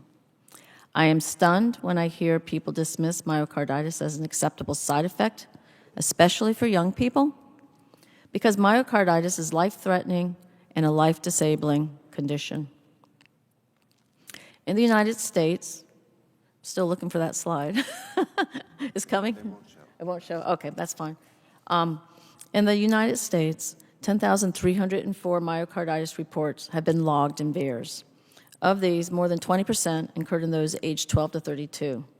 If you contend myocarditis risk is not serious, consider this. VAERS underreporting is a serious issue, with estimates that only 1 to 10% of all serious vaccine adverse events that occur are actually reported. And consider this. We have moved on to boosters despite data suggesting myocarditis risk increases as dose increase. This is confirmed with the data from VAERS, which is a slide I wanted. Oh, there it is. Go back. Yay. That is with VAERS. If this is what myocarditis looks like after 2 doses, what will myocarditis look after 3 or 4 or 5, or potentially a lifetime of mRNA shots? Remember, we don't know the long-term prognosis of vaccine-induced myocarditis, whether heart damage is permanent. Why don't we know? Time. We haven't studied the problem long enough. It takes time to discern problems and time to fully understand them. Mass vaccination of brand new products deprives you of that precious time. Now the next slide. Let's talk about deaths. The ultimate signal.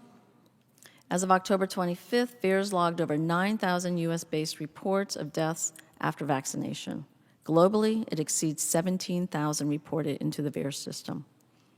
How can any thinking person not look at these data and ask, just what on earth is going on? Critics rightly note that VAERS doesn't allow causality between exposure and outcome. Indeed, VAERS only provides signals, important signals, a need to further investigate. Regarding VAERS reported deaths, CDC's webpage states, a review of available clinical information, including death certificates, autopsy, and medical records, has not established a causal link to COVID-19 vaccines. I want to know, where are these medical charts and autopsy report reviews? Have they been published or posted on CDC or FDA websites? Have they been presented at the VRBPAC and APEC meetings? Next slide. Indeed, formal request to CDC for information on follow-up of serious VAERS events confirmed the lack of procedure to collect autopsy, medical records, or death certificate data, or any other data related to deaths reported in VAERS.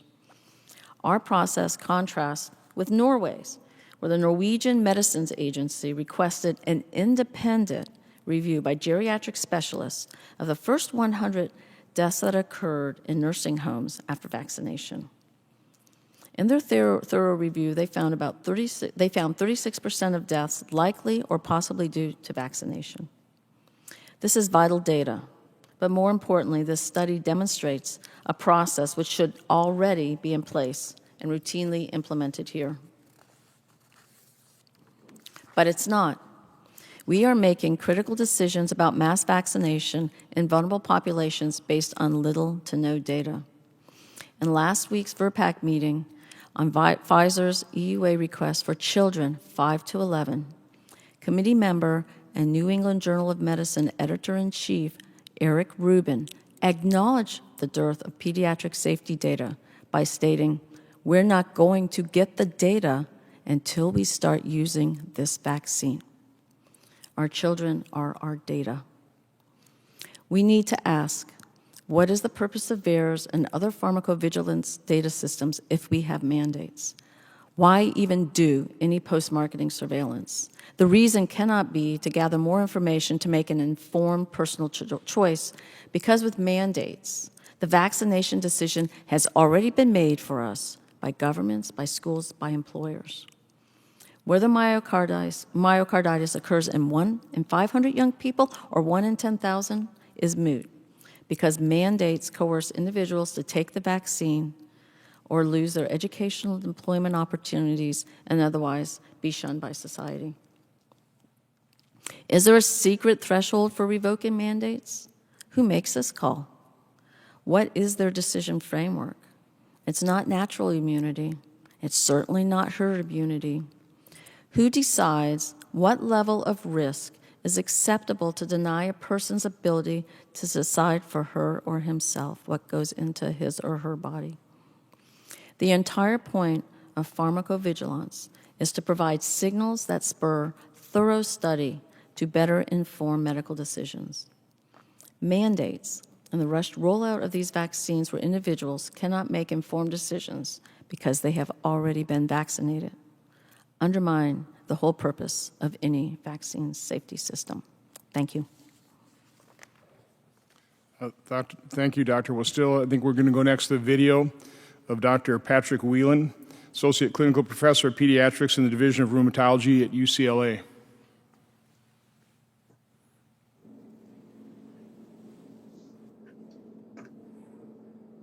I am pleased to join you today and would like to start by saying that my views are my own and do not reflect those of everyone at my institution. I am a pediatric rheumatologist caring for children with the multisystem inflammatory syndrome related to COVID-19. I have also taken care of many young people who suffered from coronavirus infection and for others who have experienced complications from vaccination. But I have also cared for many adults who were hospitalized with COVID-19, a number of whom died or were permanently incapacitated because of infection with the SARS-CoV-2 virus. As we passed the landmark this past weekend of at least 5 million people killed worldwide by this pandemic, the value of the vaccines to humanity in preventing death and chronic illness can hardly be disputed. But last December, prior to the first hearing reviewing the clinical trial data for the Pfizer-BioNTech vaccine, I wrote a letter to the FDA urging caution with regard to the rush to vaccinate children.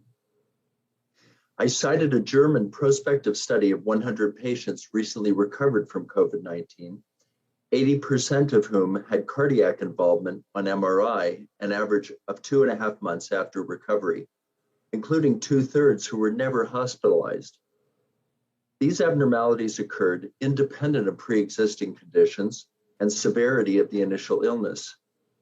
I was concerned about the possibility then that the new mRNA vaccines had the potential to cause unintended side effects related to the heart, since these vaccines encode the same viral spike protein that causes most of the organ damage outside the lungs in people who are actually infected with the virus. We have a much better understanding now of the role viral spike protein plays in both the primary disease and the complications from vaccination. Infection with this virus starts in the nasopharyngeal epithelial cells, where it replicates and probably spreads through the airways into the lungs. Viral replication in the lung endothelial cells lining the blood vessels results in the production of pseudovirions and spike protein that travels through the bloodstream to other organs. The pseudovirions bind to the famous ACE2 protein on cells in the blood vessels of those other organs and activate something called the mannose binding lectin complement activation pathway, leading to microvascular damage and microclots. So it appears that the viral spike protein that is the target of the major vaccines is also a key agent causing the damage to distant organs, which may include the heart, brain, and kidneys. What do we know about the parallels between natural infection and the vaccines with regard to the adverse effects on these other organs? I was a co-author on a new study in Clinics in Dermatology, documenting that the spike protein produced at the site of vaccination, which is usually in the deltoid muscle of the shoulder, travels through the body and can be detected subsequently in the skin of the opposite shoulder. But the levels of spike in the skin after vaccination are much lower than what one sees following natural infection with the virus itself. In other words, the spike glycoprotein does have toxic and procoagulant effects, but apparently only when it is expressed at very high levels.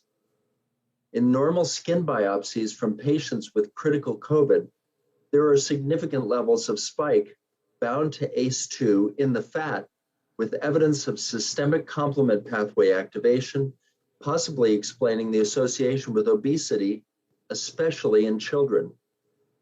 However, following vaccination, normal skin samples show no evidence of complement pathway activation, and the amount of manufactured spike originating in our muscle cells appears to be minimal. The self-limited skin reactions we described in our paper may serve as a model for the rare, severe vaccine reactions that you're hearing about today, probably through hyperactivation of the cellular immune response or overactive antibody responses, or hypersensitivity reactions that are unmasked by the nanolipids in the vaccine vehicle. In my letter to the FDA, I had worried last December about the risk of using the spike protein itself as the active principle in these vaccines. Overall, I've been surprised at how well tolerated the vaccines have been in most people, as hundreds of millions have been vaccinated around the world.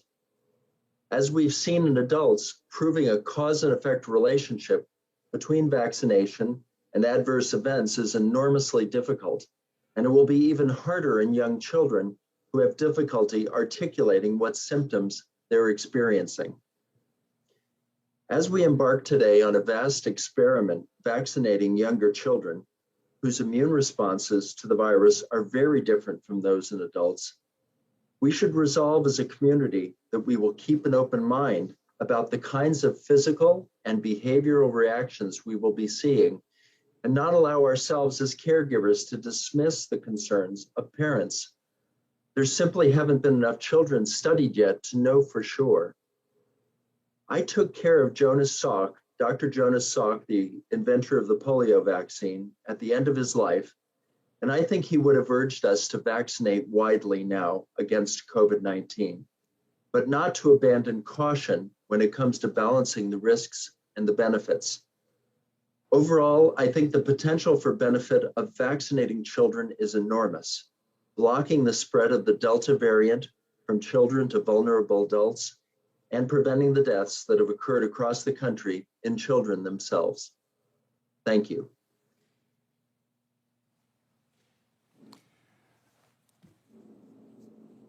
I think next we will go to Dr. Aditi Bhargava. Dr. Bhargava is a professor in the Department of Obstetrics and Gynecology in the Center for Reproductive Sciences at University of California, San Francisco. Dr. Bhargava. Thank you for the invitation. My name is Aditi Bhargava. I'm a professor at UCSF and a molecular biologist with 33 years of research experience. These are my scientific views. COVID-19 vaccines are often compared to polio vaccines. This is apples to orange comparison because RNA and DNA viruses are fundamentally different. DNA viruses mutate at a very slow rate. DNA viruses induce lifelong immunity. After a natural infection with DNA viruses such as the polio or chickenpox, no one needs to be vaccinated or develops the disease in their lifetime. In contrast, RNA viruses mutate frequently and do not induce lifelong immunity, as we have seen with SARS-CoV-2 or flu viruses. One can have influenza multiple times in their lives, vaccines or no vaccines. Flu has not been eradicated, nor is there any talk to eradicate it. There is no herd immunity for flu. It is simply not an achievable goal. Safety issues with vaccines happen despite best of intentions.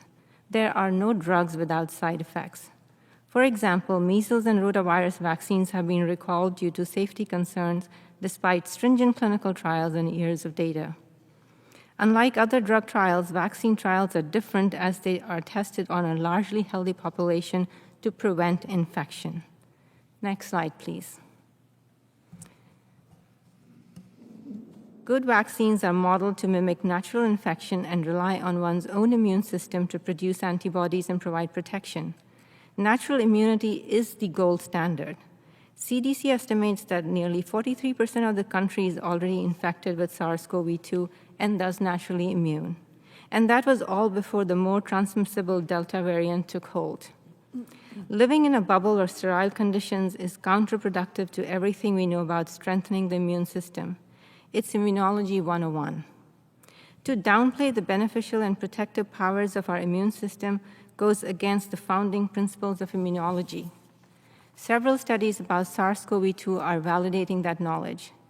There is no documented case of a naturally immune person getting reinfected with severe disease or hospitalization, despite the first case reported nearly 2 years ago.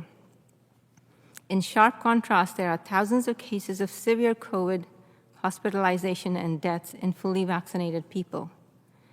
CDC now estimates 90% of the Americans over the age of 16 have antibodies against SARS-CoV-2. But vaccine-induced antibodies are only a small fraction of immune responses. New studies from the British Health Ministry suggest that COVID vaccines might interfere with the ability of our immune system to produce antibodies against other parts of the virus, crucial aspect for developing cross-protection. The spike antibodies are incomplete and cherry-picked stories. Vaccine-induced protection fell to 33 to 42% within 3 months. That is no different than the protection the unvaccinated have. Hence, mandates to prevent spread by using spike antibody levels as gold standard is gross misrepresentation of data. Next slide, please. It should not have taken the Massachusetts breakthrough infection in the summer to discover that fully vaccinated people are just as vulnerable to being infected and transmit SARS-CoV-2 as the unvaccinated. Had the trials been stringent, had the phase 2 and 3 stuck to the protocols of follow-ups, had the regulators enforced manufacturers to study prevention of infection in their clinical trials, this fiasco could have been avoided. Instead, manufacturers configured these trials to study the prevention of mild symptoms and use preclinical models such as the rhesus monkeys in whom the virus does not cause disease. If all we can do is to prevent symptoms and severe disease, we should be talking about drugs to treat COVID, not vaccines and mandates. We lost the opportunity of discovering these major shortcomings by torpedoing the clinical trials when placebo groups were eliminated just 2 months after the second dose. Instead, we are learning through trials and errors on hundreds of millions of people. And we insist on eliminating a very important control group by these vaccine mandates. There is no scientific study or experimental design in which we can learn anything of value without a control group, certainly not about safety and efficacy. Persistent high levels of antibodies often indicate pathology to the body's immune system. That is the basis of autoimmune disease. Hence, boosters' long-term adverse events should be weighed seriously. The notion that we are in an emergency nearly 2 years after the pandemic and that should justify cutting corners or taking shortcuts is simply wrong. Trust in scientific methods is at stake. Next slide, please. Media reports often state that science is clear, but scientific publications do not claim that the science is clear. And as you've heard from various testimonies, real people suffered serious adverse events and perhaps lifelong disabilities due to sloppy trials. I will conclude by asking you, if the vaccines don't prevent infection and transmission, surely mandating person A to protect person B is pointless. But if the vaccines are effective in preventing infection, transmission, decreased symptoms, hospitalization rates, and death, then what do the vaccinated fear? Thank you. Thank you, Dr. Bhargava. Next, we'll have Dr. Retzef Levy. He's the MIT Sloan Faculty Co-Director for Global Operations. Doctor, is it Levy or Levy? Levy. Levy, okay. So thank you, Senator, for hosting us today, and thank you for all the individuals that shared their stories. I'm personally inspired by what you told us today, that we all have to make more effort to have better answers for you. My name is Retzef Levy. I'm a faculty on the MIT from 2006. I have no conflict of interest to declare today, and I'm speaking on my own behalf and not representing MIT's position. My academic research is in the area of advanced analytics, risk management, and safety, and I've been working extensively with health systems and also on manufacturing of biologics in collaborations with pharmaceutical companies and under multiple FDA contracts and awards. I'm an avid believer in modern medicine. Me and my 6 children are fully vaccinated with all the traditional vaccines, including flu vaccines, and I'm personally vaccinated with the Moderna vaccine. I'm not an anti-vaxxer. I'm not a Republican. I'm not a Democrat. I'm just happen to be a scientist that challenge the current narrative that dominates public policy, public health policies around the world, in the US and in Israel. And while it's being called the mainstream narrative, I personally find it very extreme.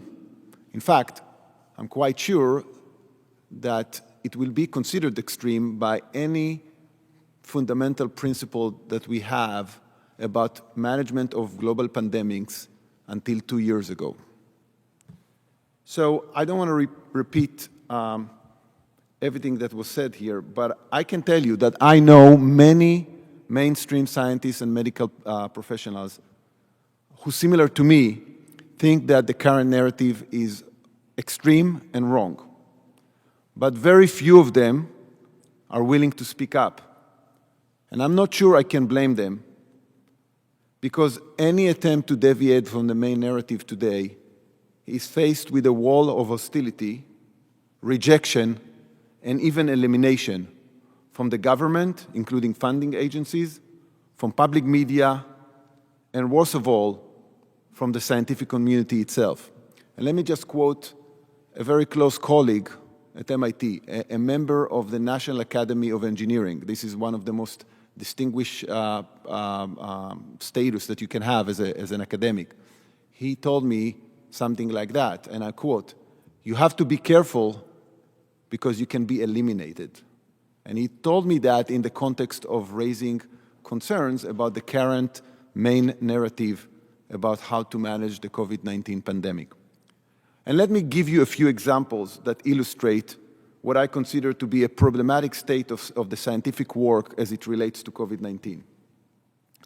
Back in April 2021, there were multiple scientific articles that were published based on data from Israel in the most premier academic journals, New England Journal of Medicine and The Lancet. These articles asserted that the Pfizer vaccine provides a well over 90% relative protection against COVID-19 infections. Of course, not showing the data. They were quoted by the media as presumably providing epidemiological support to the narrative of vaccine-induced herd immunity and the related mandates. Now, many experts, me included, knew immediately that there are major flaws in these studies and that the efficacy estimates of the vaccines are likely to be wrong. Many appeals were made to the journals. Most of them were rejected and were not published based on the argument that it's not a priority. Several months later, we all know that these estimates turned out to be very wrong. These vaccines do not prevent infections, or at least they don't do that over a long period of time. In fact, the story is now repeating itself. Several weeks ago, there are 2 additional scientific articles, basically by the same set of authors in the very same journals, now promising us that the booster vaccines that were given in Israel have an efficacy of over 90% in protecting against infections. Let me mention just 2 of the flaws of these studies that can be easily understood by everybody. The first is that all of these studies follow patients for an extremely short period of time. In most of the cases, far less than 2 weeks. One has to ask himself or herself, what does it even mean to follow someone for 2 weeks in order to determine the efficacy of a vaccine? The second problem with these studies is that they do not account for the fact that they do not account for how many tests were conducted on the different populations of patients. When you do that, when you incorporate that into the analysis, you immediately find out that even in the best case scenario, immediately after vaccination, these vaccines do not have an efficacy of over 90%, but something more like 60% efficacy. But the storyline is similar when it comes to safety. Scientific publications in the most prestigious journals asserting that the vaccine is safe, failing to report on serious side effects such as deaths, whereas attempts to raise awareness to concerning data, and I'm going to share a personal example about that.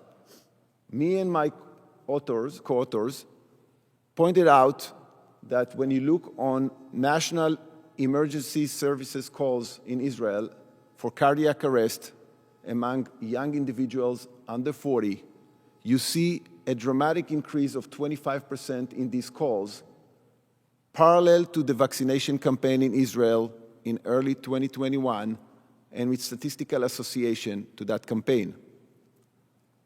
We wrote a paper about that, not claiming that there is a causal effect between the vaccines and what we see, because we don't have a proof for that. But we did raise the concern, and we called authorities to check what is going on. Needless to say that we never got a response from the authorities, and in fact, they went public and called this research fake. But even more concerning, journal after journal after journal in the academic literature is rejecting this article, most of the time based on the argument that it is not a priority. Well, I don't think that calling safety concerns fake is morally right or scientifically right. I think it's clear that these vaccines are not naive. They have serious and unprecedented side effects, and we need to use them with caution, following the very basic principles in medicine. First, do no harm. Now, just to clarify, I think that vaccines have a role in the pandemic of protecting the high-risk populations against severe illness and deaths, together with therapeutics, like the senator already mentioned. But I do think that we need to do that when we are sure that we turned over every stone to be able to look at everybody's eyes and say, we did everything we can to know the risks and benefits of these vaccines. The fight of this nasty virus, the fight of this, in this nasty virus requires collective humility, empathy, and having science on our side. I'm very concerned that we lost all of these in the last 18 months. Thank you for your attention. Thank you, Dr. Levy. We're now going to hear from, I guess, 3 individuals, but 2 in reality. These are 3 people that I met in June when we had our event on vaccine injuries. And we're going to start with Stephanie, who is the mom of Maddie DeGarry. Maddie participated in the Pfizer trial for children. When she was 12, she's now 13 years old, vaccine injured. And both Bree and Maddie have tragically and unfortunately been cast aside, ignored, forgotten by the vaccine manufacturers and by our healthcare agencies. So I'm so grateful that Stephanie and Maddie, you could come here. Stephanie, why don't you tell your story?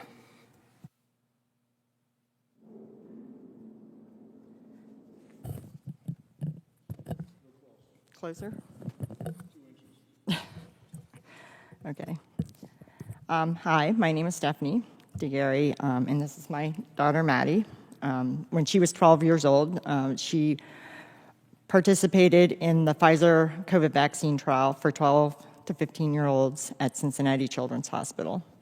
This is the first trial any of my kids have ever been in.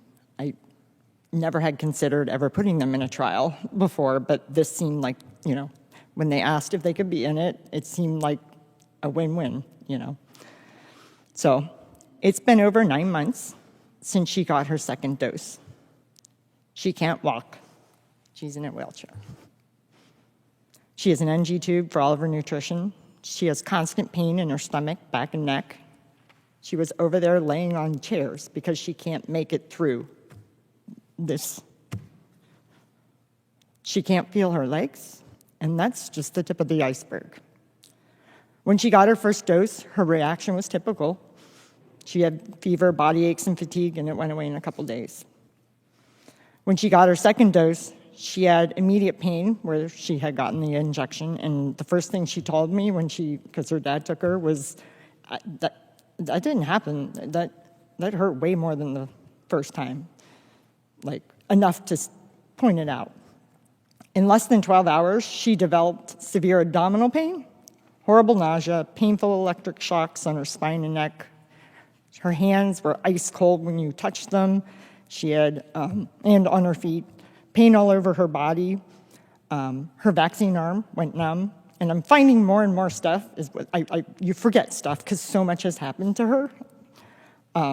Like as I read through things, I keep redocumenting everything. She had chest pain, severe chest pain. The way she described it, it felt like her heart was being pulled out of her neck. Tachycardia that was actually seen on an EKG. And she was extremely dizzy, so she felt like she couldn't stand up. So those were her reactions. I just want to walk through, give you everybody a better idea of what happens in a trial, because I did not know. My kids have never been in a trial before. So I went in trusting the drug companies, the FDA, CDC, the hospital where the trial was held, Cincinnati Children's, a very reputable hospital. So when you enter the trial, everybody uses a trial app, and there are slides, and they'll be available later so that you can see more detail. It's called TrialMax, and they log the reaction for 7 days after each dose. That's it. The app only allows you to record solicited adverse events like fever, redness, injections, slight pain, swelling, headache, vomiting, and other typical expected reactions. That is it. And you say mild, moderate, severe. Severe means that you had to go to the ER. You record your fever, like the actual amount, and the swelling. So that's all the detail. There's no free form at all to fill in any other reaction that you have beyond the typical non-serious adverse events other than anaphylactic shock. So there's a full list on real.com/about that will be available.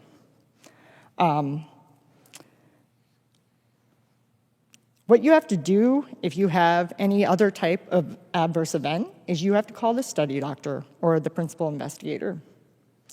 And that's the only way to record this. There's no way to have any unbiased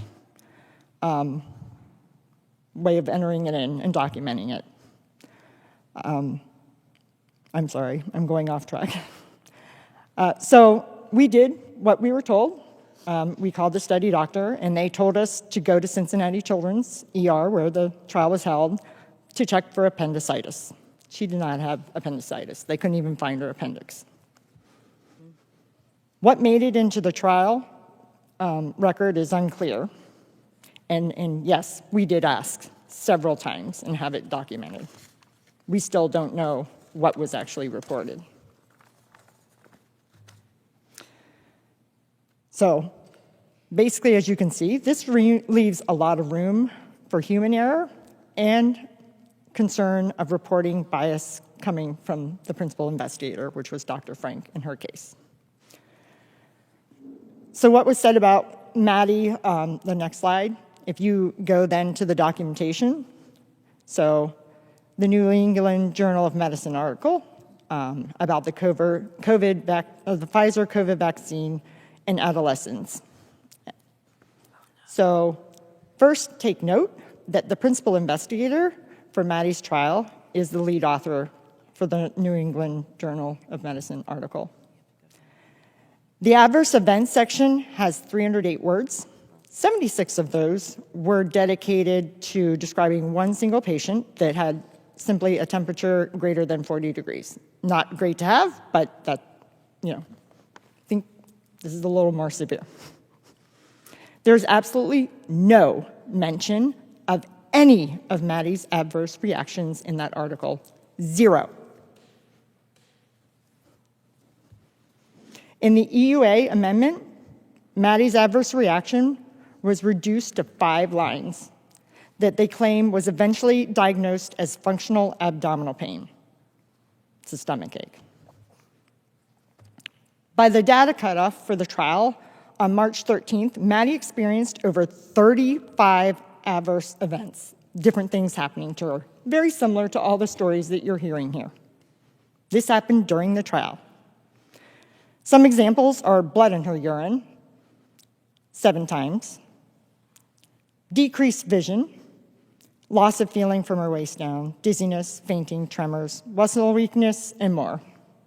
They're all available in the slides, all of her reactions. None of these were mentioned in either document.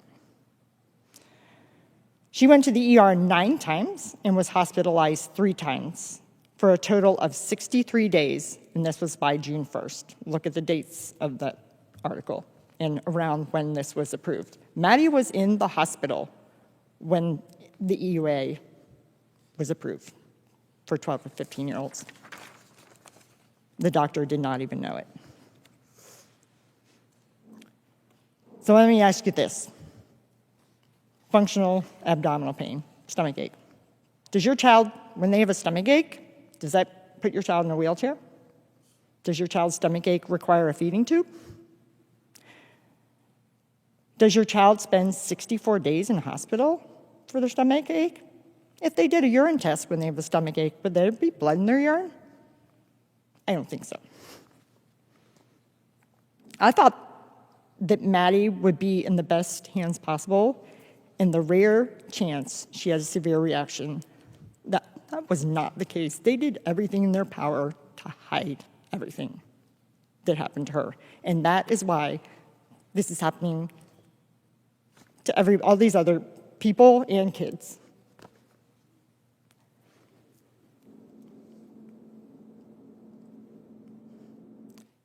So my question is, you're hearing my story.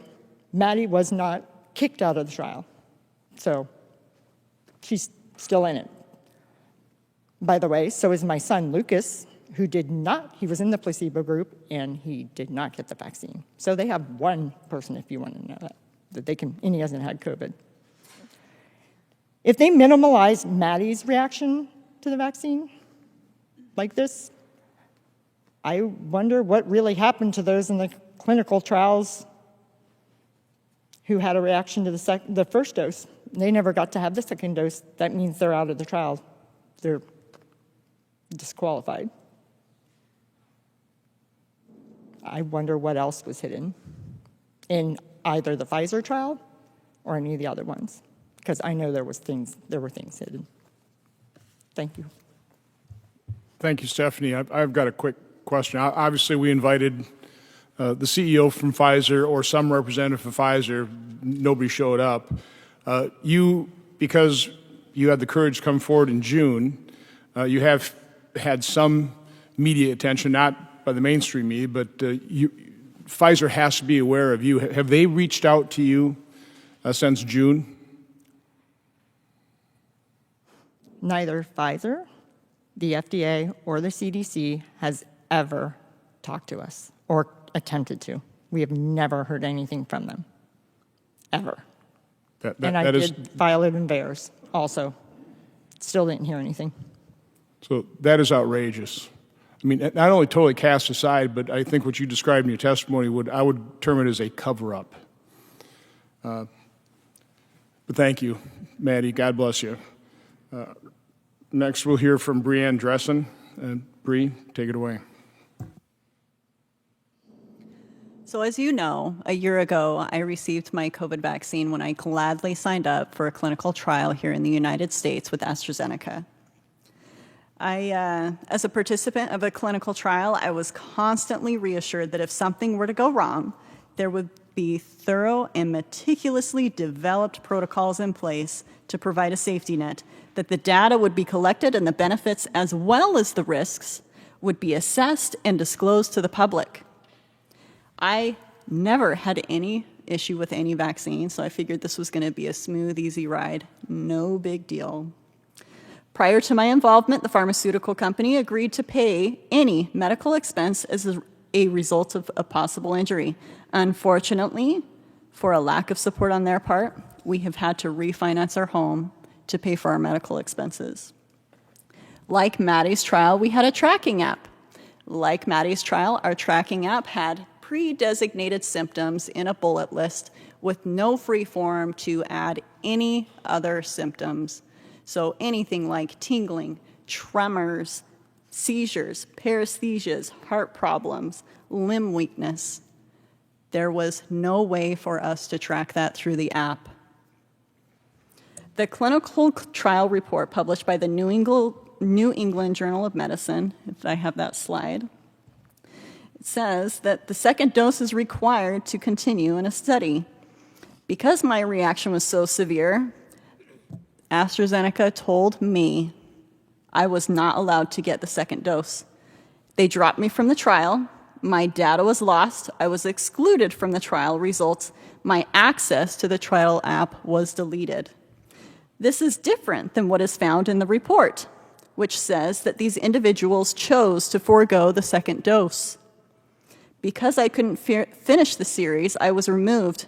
Why doesn't this data matter? The clinical trial report also says serious adverse events will be recorded from the time of signed informed consent through day 730. I last heard from them on day 60. I am almost at day 365.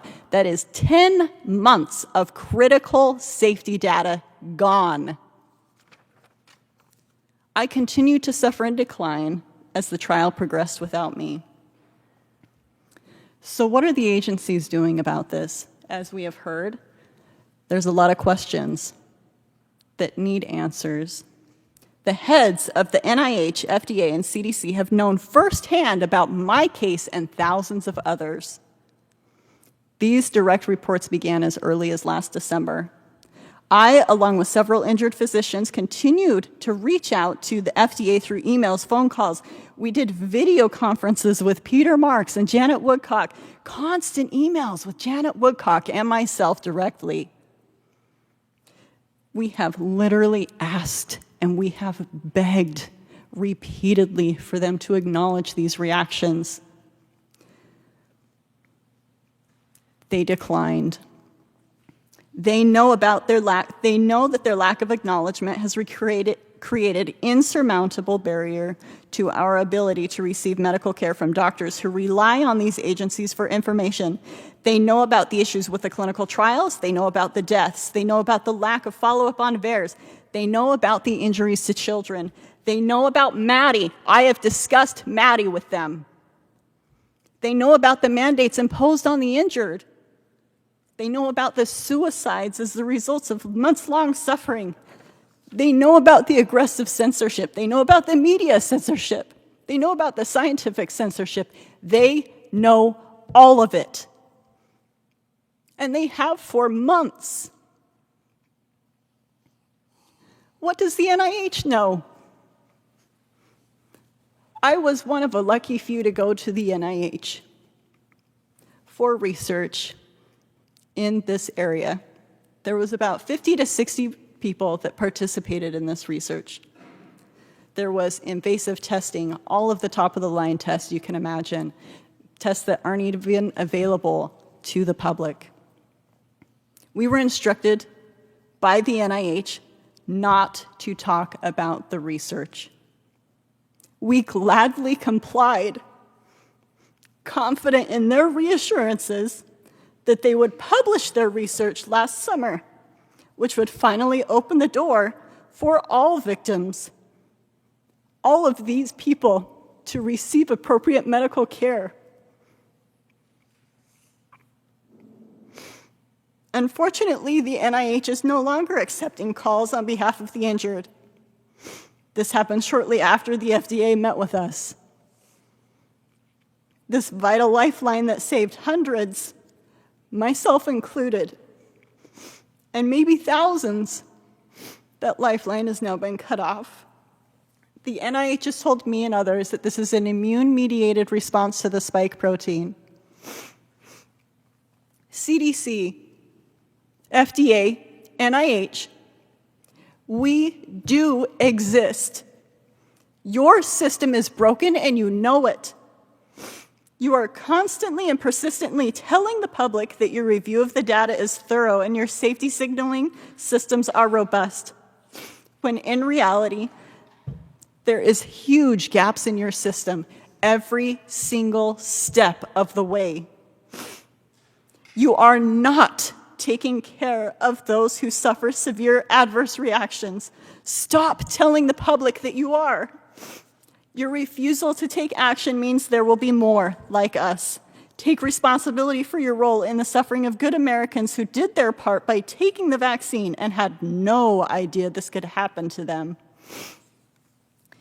Here's your proper informed consent. If you get COVID, you will get medical help. But I'm afraid to tell you, if you have this reaction, that reaction, Maddie's reaction, Doug's reaction, you are on your own. The government won't help you. The drug companies won't help you. Your medical teams will have no idea what to do with you. Financially, you will be on your own. You will be completely on your own. I would like to finish with a letter from a friend.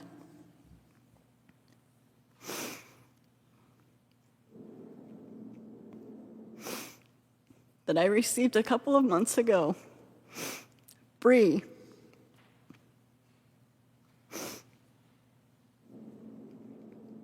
I cannot take this any longer. This has taken everything away from me. My career, my family, my life. My body will not stop attacking itself. And this is beyond the worst amount of torture. They have further erased my very existence. Please accept my apologies. I must bid farewell to this world. Please tell our stories.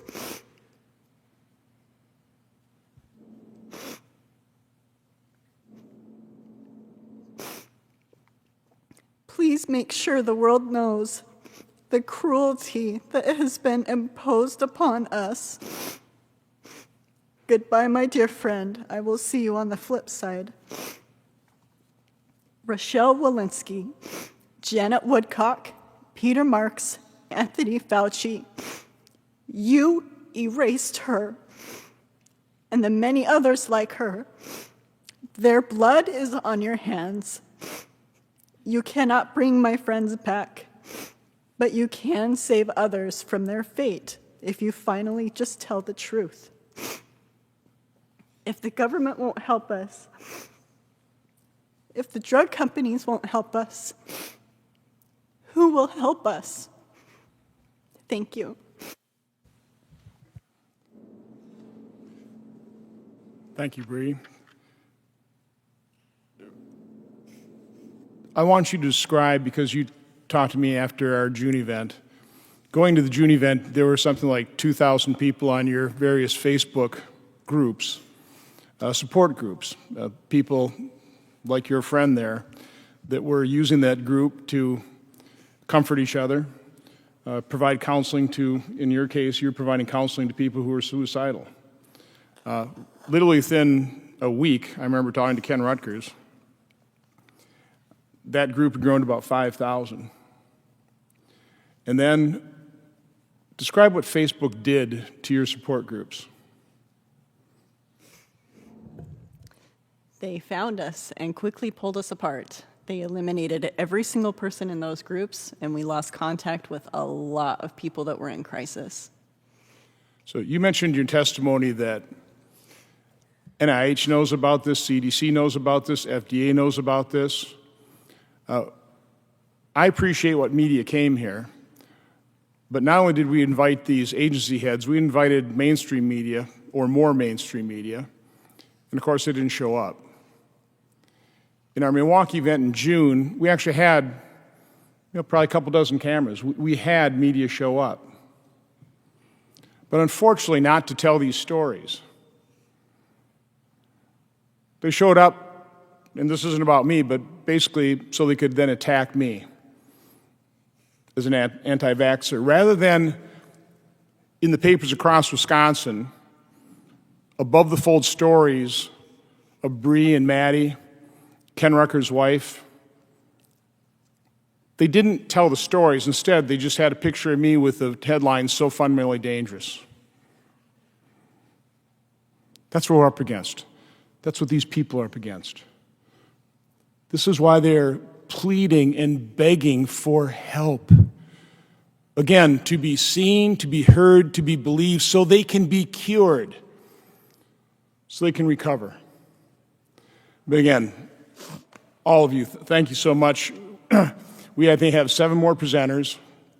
I've got to go take another vote, so I'll turn it over to, I guess we're going to do a video of David Healy and then Dr. Doshi, and I'll try and get back as quickly as possible.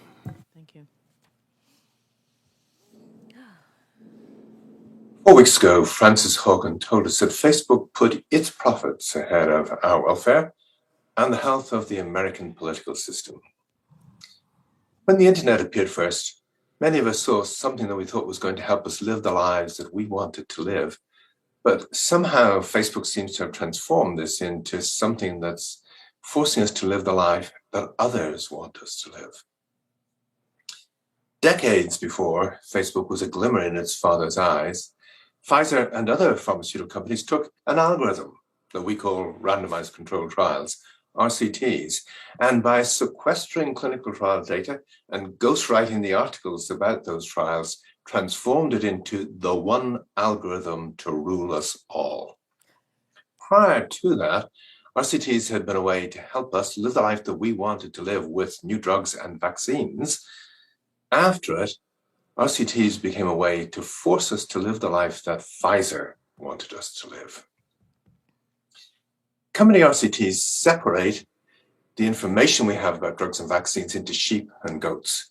The sheep are the information Joe Biden wants you to know, that vaccines are harmless, a little bit of a sore arm, and they save everybody. The goats are the misinformation. And Pfizer wheeled their RCTs to brand what happens on Facebook platforms where people like Bree and Cody and others meet and try to get to grips with what has happened to them after this vaccine, and is there any way to put things right?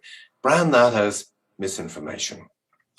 Pfizer have been using their RCTs to do this for decades in respect of Zoloft and all of their other drugs, and in so doing have harmed us more and our children more than any Facebook algorithm or Instagram algorithm has done. Just like Facebook, they know what they're doing and are putting profits ahead of our safety, and in the case of the American political system, in the form of mandates, they're doing as much, if not more, harm to it than any Facebook electoral algorithm has done or might do. When it comes to free speech, most people figure it's your right to say white if I say black. In terms of doing science, it's absolutely something you should think about doing. But at the moment, the government and Pfizer are forcing us to not recognize that black is black. And when it comes to this, we're in a situation that is more than defending free speech. We have to stand up against tyranny. Facebook tell you that to engage with them, that to get the information you want, you've got to accept other information you may not want. We've no way to look beneath the Facebook bonnet and see, can we tweak the algorithm to make sure we get less misinformation and are less likely to be censored. In exactly the same way, Pfizer wants you to think that to get their treatments, you've got to accept the information that they give us. If you have to look beneath the Pfizer bonnet, it's not science, it's business. And that's the problem we have, because you cannot get to see the data. What Pfizer are offering you is not scientific information, it's promotional material. They're not in the business of looking after your safety. They're in the business of selling treatments and making money. They're not attempting to help us live the lives that we want to live. They're in the business of forcing us to live the life that Pfizer want us to live. Data is the bedrock of science. You have some data here. You've got people like Bree and Maddie who are in trials. Your job is to look at what happened to them and listen to the story and work out whether you think what they're telling you is correct rather than the fanciful tales that you hear from Pfizer. Now, to be sure, you're going to figure out when you interview them and cross-examine me that your view can only be provisional. It's not absolutely true, but that's what science is. It's provisional views that you may revise later on. It's not science if you can't see the data, and you cannot see the data from Pfizer trials, but you have the data here in the form of people who've been harmed. And if you spread the story that your impression is that the vaccines have caused this, you will get people working on the issue of, well, how does it cause this? If you don't spread that story, you've become part of the problem and you're doing the job that Pfizer wants you to do. Pfizer don't do science. They do business. FDA know and enable this. If we accept mandates without data, we are opening the door to tyranny. Thank you.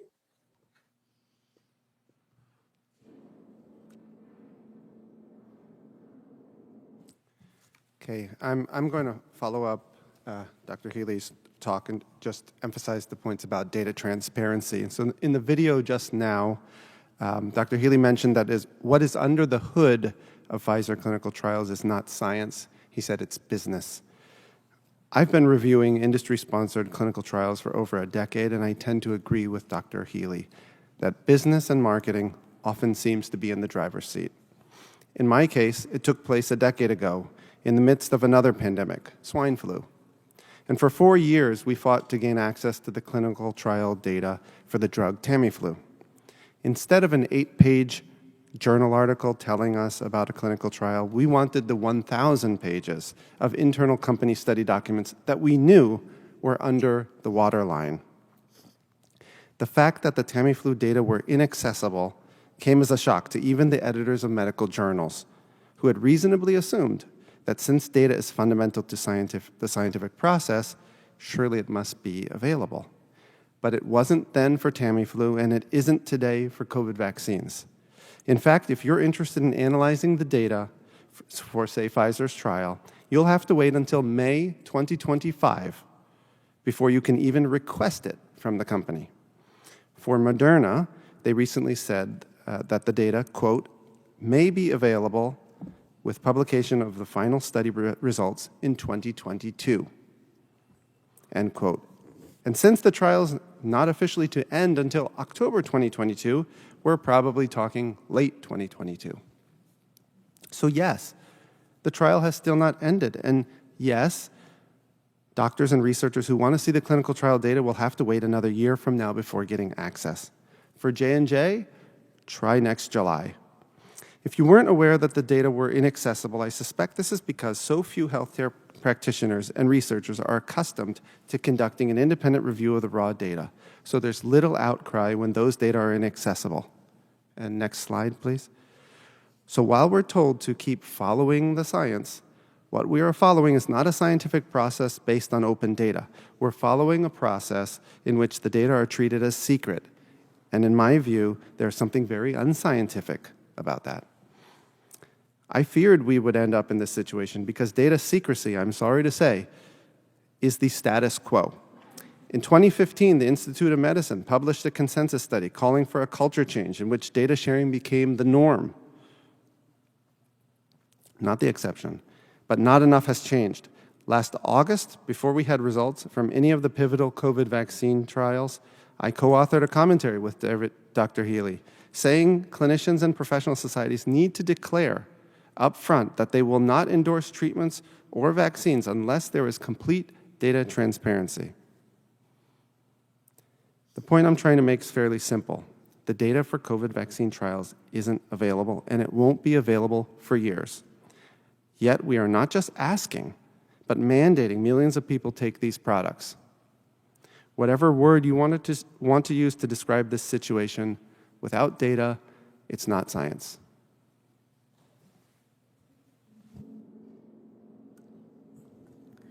We just heard from many people who talked about the gaps, not only in the scientific literature, but the gaps of data that are in our clinical trials. And we've talked about gaps of data in VAERS. Now we're going to turn to our healthcare provider voices. We're going to hear 2 patient testimonials of injured healthcare professionals, Dr. Walskog and then John Barkovich. And then we're going to hear from Erin Suri, who's a lawyer who's representing many healthcare folks. My name is Joel Walskog. Thank you for the opportunity to speak today. I'm an orthopedic surgeon from Mequon, Wisconsin. After high school, I spent almost 14 years in education and training. I've developed a large orthopedic practice focusing primarily on joint replacement. I average over 5,000 patient visits per year and perform well over 800 surgical procedures per year. While my personal core identity focuses on my family, I love my job as an orthopedic surgeon.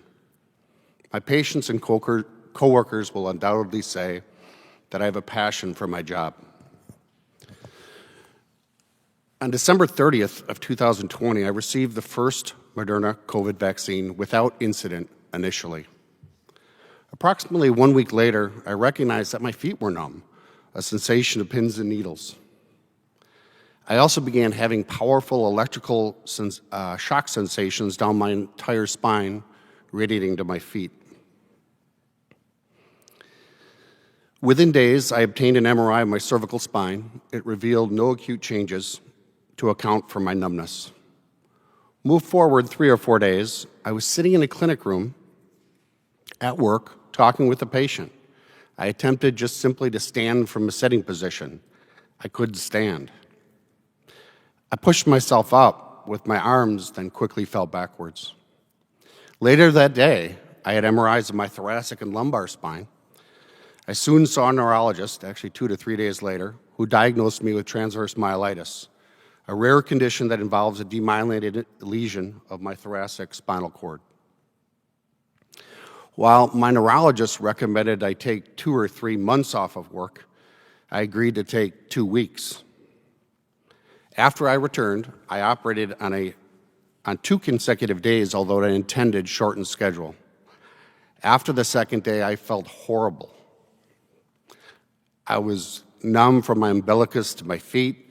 I could barely walk, and I have been off work since. I'm just not safe to work as an orthopedic surgeon. After my diagnosis, I brought up the question of whether my condition could be related to the Moderna COVID vaccine that I received.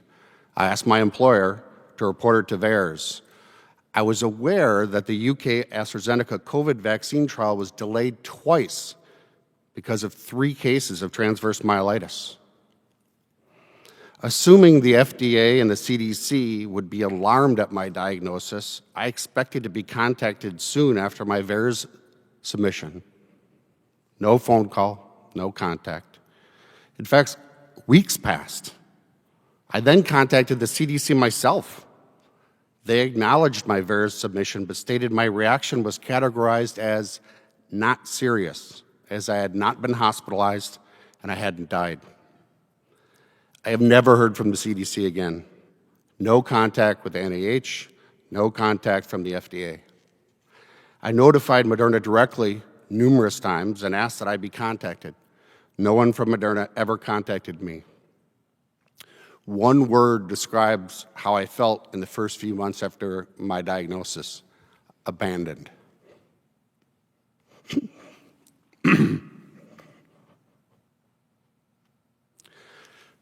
My life has dramatically changed after this adverse reaction. My career of 19 years,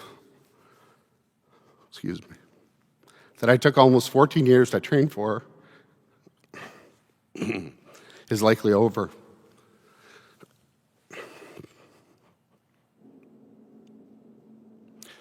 While my electrical sensations have decreased, my numbness, weakness, and poor balance are unchanged as compared to January of 2021. I compare myself now to a car. I begin each day with a quarter tank of gas. When my fuel tank is empty, I'm done for the day. If I overdo it, like today, I plan on spending the next day or two on the couch.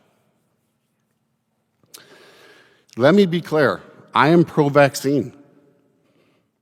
I got one Moderna COVID vaccine. Let me be clear, I had a real adverse event.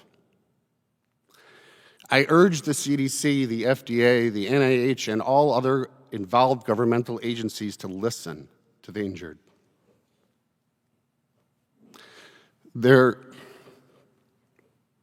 adverse events are real.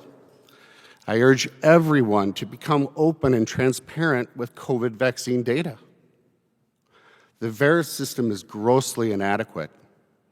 I am bewildered how we as a country seem to be dependent on foreign data. I urge additional monies to be allocated to studying the etiologies and treatment of these adverse events. I also urge Congress to enact legislation to allow for financial remedy under the Vaccine Injury Compensation Program for those injured by the COVID-19 vaccinations. Thank you.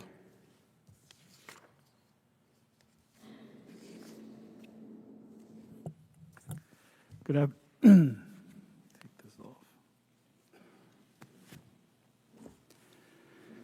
afternoon. There are far too many silent sufferers, not because they don't yearn to reach out, but because they've tried and found no one cares.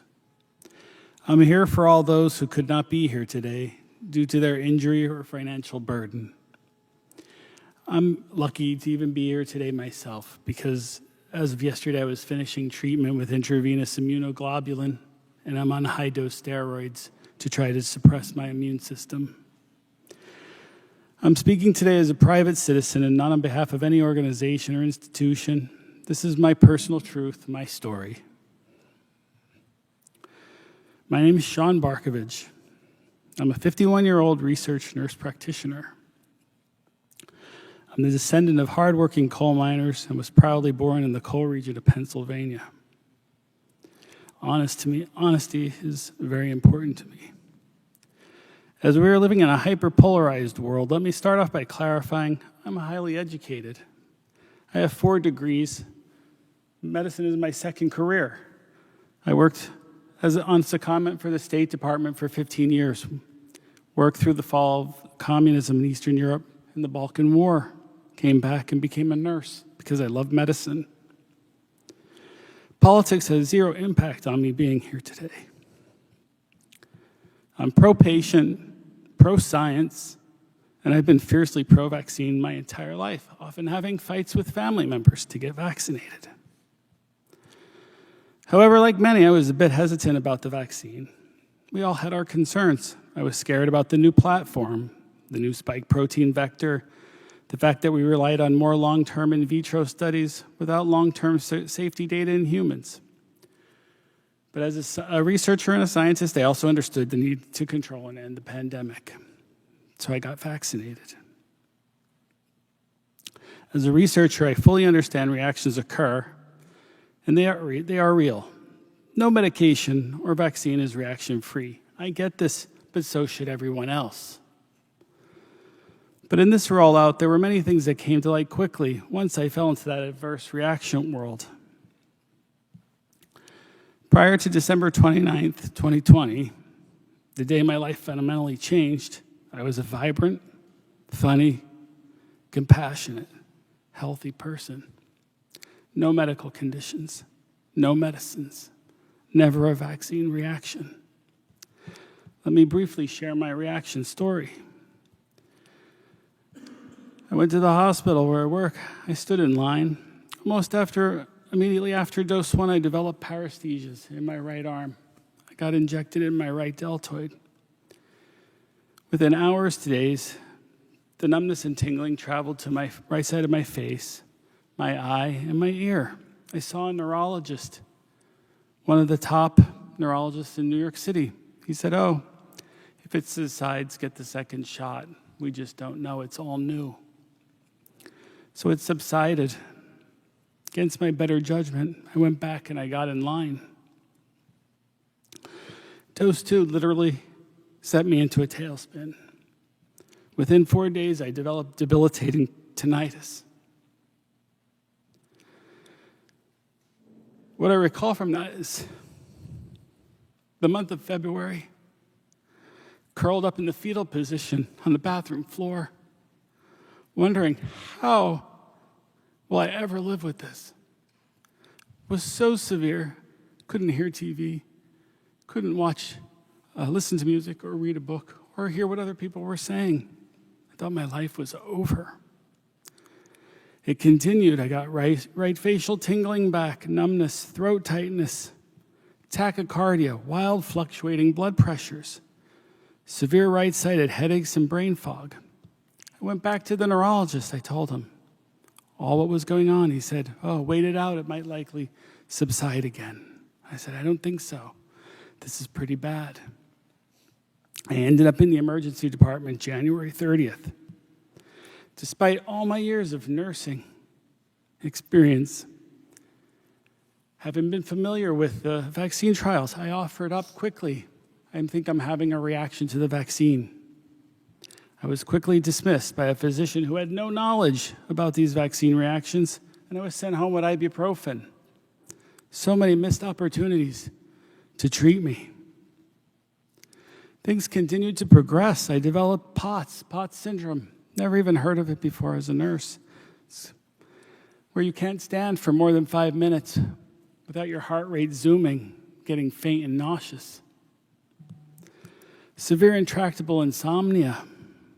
I never had a problem sleeping before. Suddenly I'm taking 5 meds to try to get to sleep. Muscle twitches, tremors, adrenal dumps that would burn my muscles and my stomach.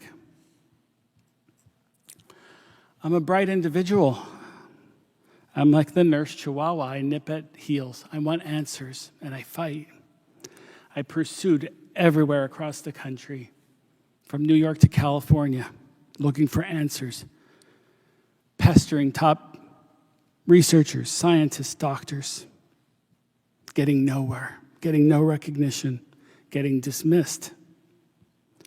By August, I literally exploded in generalized body neuropathies. Imagine waking up in the middle of the night, stinging in my hands and feet, burning in the soles of my feet, prickling all over like I fell in a bush of nettles.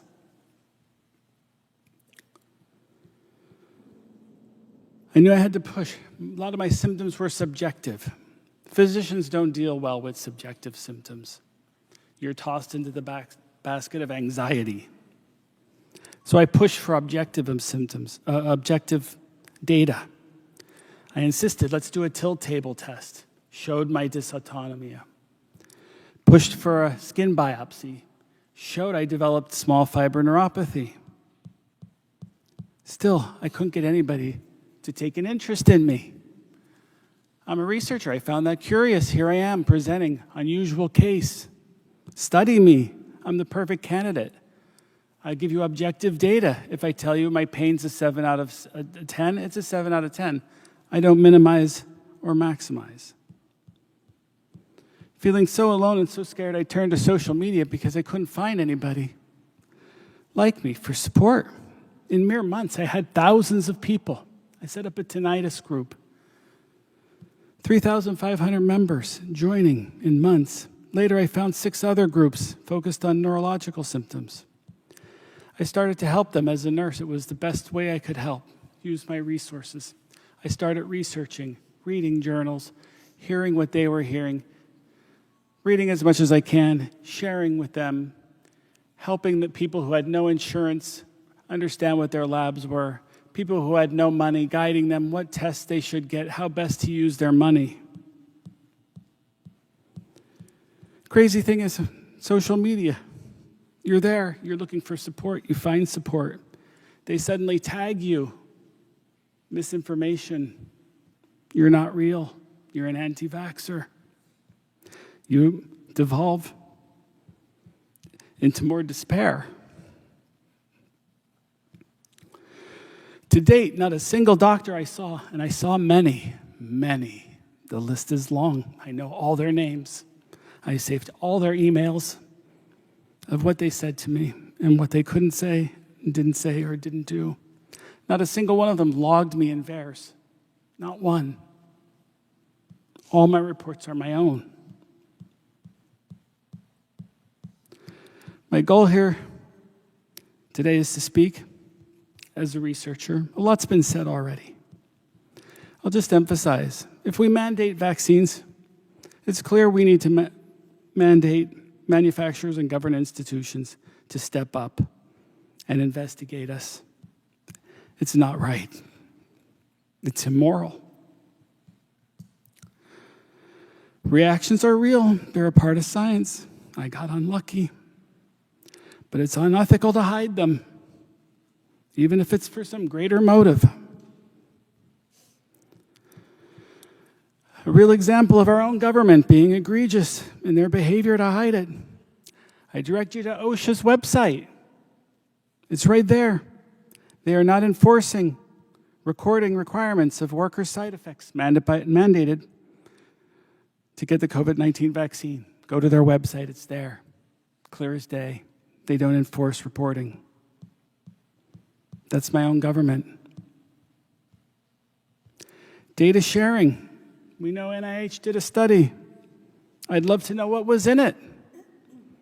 It's unethical to hide research if there's information in there to help people. I know this. I'm a researcher. We also must return science into the hands of scientists and get it out of money, donor money, and politics. We deserve safe and effective vaccines, but we also deserve an effective and safe government. I don't think we have that right now.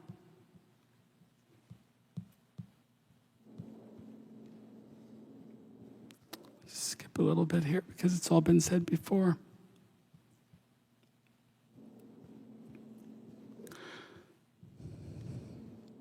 What I want you to know is I'm a science-driven nurse practitioner, and I remain pro-vaccine. I dedicated my life to medicine and helping people. Heartbreakingly, I ended up in the realm of the injured. But the real tragedy is not only the lack of adequate medical support, but the active and coordinated denial of our situations, even by my own colleagues. Finally, I want you to know that I was never the activist type. I never pictured myself being here. But fear and despair have changed me. This experience has shattered my life. Like all of you, I know where you are. The 24/7 tinnitus has robbed me of every moment of silence and peace.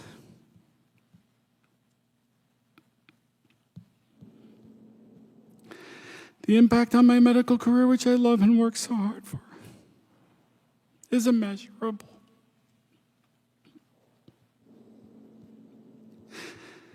I will continue to fight. I will continue to research. I will find an answer for people. Or I will die trying. Thank you for your time. Thank you, Sean. Of course, that's why we're here, to hopefully get people to listen so answers can be found.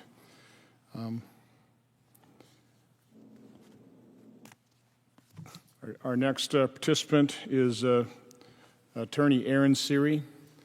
Aaron represents Dr. Patricia Lee, a very brave and courageous physician like all the people sitting before you here today that simply could not remain silent any longer and wrote to the agencies about what she was seeing in her practice. And of course, the agencies, as they've done across the board here, pretty much ignored her. So, Mr. Siri. Thank you.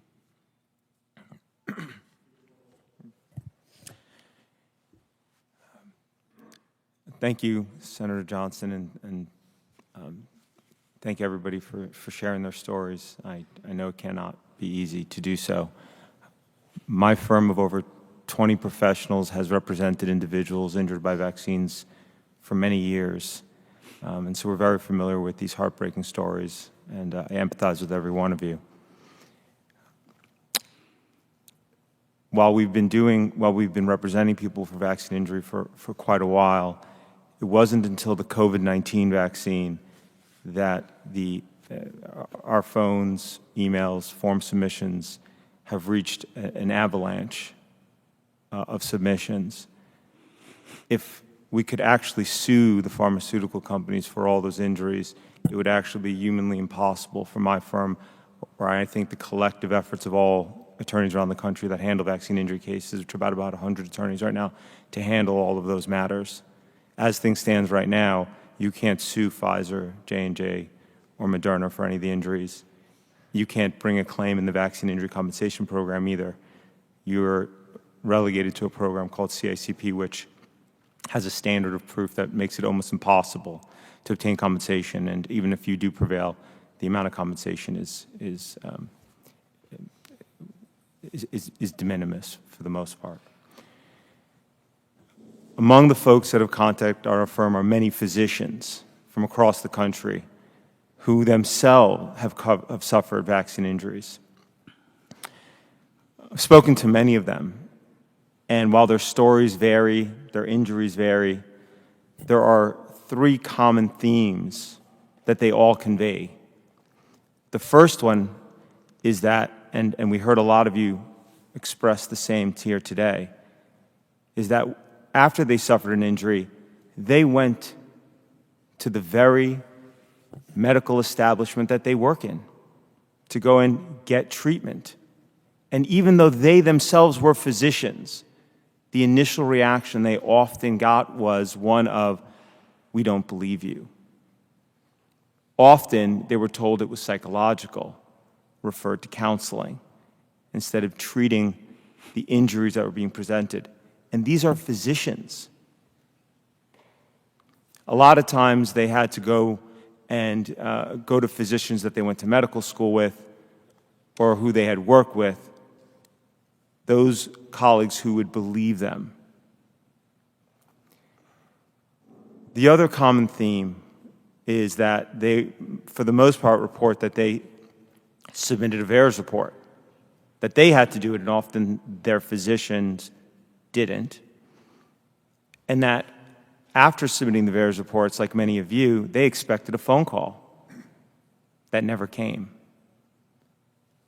And a lot of them explain how they then would take the initiative to directly contact the CDC or the FDA or public health authorities themselves. And again, it was either silence or after an exchange of some nature, the end result was typically the same. Don't worry. Theirs is not seeing this safety problem, so it's not an issue. Nothing to see here. Your issue is not an issue because it's not an issue in VAERS.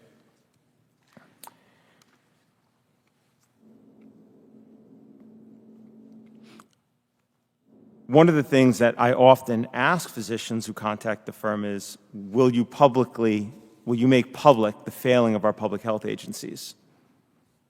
And that's often has the same reaction as well. And that is one of immense fear. The fear of retaliation from public health officials and the medical establishment if they come forward with even their own story of their own injury is palpable. No physician agreed to go forward until, as you pointed out, Senator, Dr. Patricia Lee, who herself was not injured by a vaccine, but as a matter of conscience, she simply could no longer sit idly by after seeing a series of extraordinarily serious injuries after COVID vaccinations. She did what every other physician should do. She reported those series of cases to VAERS. She was expecting that somebody would contact her. And nobody did. And not just any cases. A young woman who's pregnant, became paraplegic, lived just long enough to have her baby and die a month later. 2 other young women who lost most of their small intestines. Incredibly devastating injuries. She waited for the call that never came. And when it didn't come, she did what many of you did. She wrote a letter directly to the CDC and the FDA. This letter right here. She sent it on September 28, 2021. It's publicly available. You can read what she sent them. She waited 1 day, 2 days, 7 days. No response. On the 8th day, my firm sent a letter asking the FDA and CDC, are you really going to ignore this mainstream pediatrician trained at Harvard and Georgetown medical centers who is telling you about serious injuries from this product? They did respond to her eventually, and they even actually had a meeting with her. And what did they tell her? Nothing to see. There's no safety signal in VAERS, so everything is fine. The most incredible part of that meeting is after Dr. Patricia Lee relayed the stories in detail that would bring tears to most folks' eyes. She asked Dr. Marks and the other 5 representatives from the FDA and CDC, do you have any questions? Exactly. That's exactly what she got, the silence that you hear. Until eventually, Dr. Marks did begin to speak and explain to her, VAERS is a wonderful system and we're not seeing safety signals. Everything's fine. The act of bravery by Dr. Patricia Lee resulted in other physicians, or at least was the catalyst in other physicians and others reaching out to our firm with similar stories and now wanting and agreeing to go public. And on October 27, 2021, we sent this letter to the FDA, CDC, and NIH. And in this letter, we attach 11 declarations from physicians detailing similar catastrophic injuries from COVID-19 vaccines as detailed by Dr. Lee. We got a response. It's right here, and we've made it publicly available. You can find it. Not a single question about the injuries from our health authorities. The same retort. Everything's fine. VAERS says it's safe. Nothing to see here. What I'd like to also point out about these declarations is that most of the physicians, despite not being able to work anymore, despite they themselves being catastrophically injured, still would not put their names out publicly. Their declarations have their names and their identities redacted, because even though they can't even engage in their normal medical practice, they still have that palpable fear of retaliation from the medical profession and from public health authorities. For those who did put their names out there, hopefully it will encourage other physicians, and that snowball will hopefully lead to recognition, and that is what is the first step to addressing the injuries everybody's described here today. Until public health authorities acknowledge these injuries, you can't seek treatment. And I would add that it's also why everybody sitting here today, all of the physicians and the medical professionals, PhDs who are attending here today are putting, they know, we know, they're putting their careers on the line to come here and do this. And I'm sure that everybody is deeply appreciative that you guys are doing that. It should not be that any physician should have to, quote unquote, risk it all just to advocate for their patients. Thank you. Thank you, Mr. Siri. By the way, don't feel like you've been isolated in getting non-response responses. I've sent out 25 oversight letters, and when I rarely get a response. When I do, it's a non-response, as you and Dr. Lee have received as well. Our next participant is Kim Witzak, International Drug Safety Advocate and speaker, serves as consumer representative on the FDA Psychopharmacological, Pharmacologica, whatever, I can't pronounce these things, Drug Advisory Committee. Ms. Witzak. Great. Thank you. First of all, thank you so much, Senator Johnson, for hosting this panel today. I also wish to acknowledge the panelists, especially those who bravely told their stories of great personal harm and tragedy as a direct result of these vaccines. It takes courage, commitment, and a deep desire to show up and speak your truth, especially when many forces don't want the world to see this part of the story. You may be wondering why I care so deeply about this issue. Unfortunately, I know only too well the high price of a failed drug safety system. My journey started 18 years ago. I like to call myself the accidental advocate. I never set out to do this advocacy work. On August 6, 2003, my life forever changed. My husband of almost 10 years was found hanging from the rafters of our garage, dead at age 37. He wasn't depressed, nor did he have a history of depression or any other mental illness. He had just started his dream job as with a startup company and was having difficulty sleeping, which is not uncommon for entrepreneurs. So he went to his doctor and was given the antidepressant Zoloft, off-label for insomnia. 5 weeks later, Woody took his own life. At the time, there were no black box suicide warnings on antidepressants. So it became my mission to educate and help change the label. Almost immediately, my brother-in-law and I started coming out here to DC, meeting with the FDA, Congress, and even helped with the Energy and Commerce subcommittee investigations that ultimately led to congressional hearings. Eventually, we did get black box suicide warnings added in 2004 for kids and 2006 for young adults. To think this was 13 years after the FDA first held hearings on antidepressants and suicide in 1991.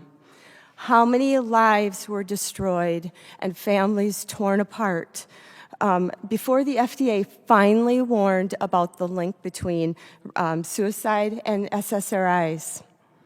At one of our first meetings with the heads of FDA, same ones that you are talking about today, we asked why the agency wasn't curious and planning to investigate, especially if someone who had never had depression went on to hang himself. Just like the NTSB investigates after a plane crash. I would have thought the FDA would have wanted to get to the bottom of what was going on. But FDA officials instead told us, oh, these stories, AKA my life, are just anecdotes.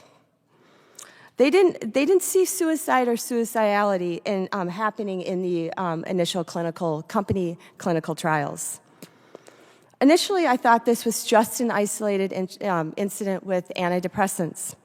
Soon I realized it was a bigger systemic problem with our nation's drug safety system, a system driven by commercial interests and compounded by issues such as lack of transparency, conflict of interest, undue influence, and politics within the FDA and CDC.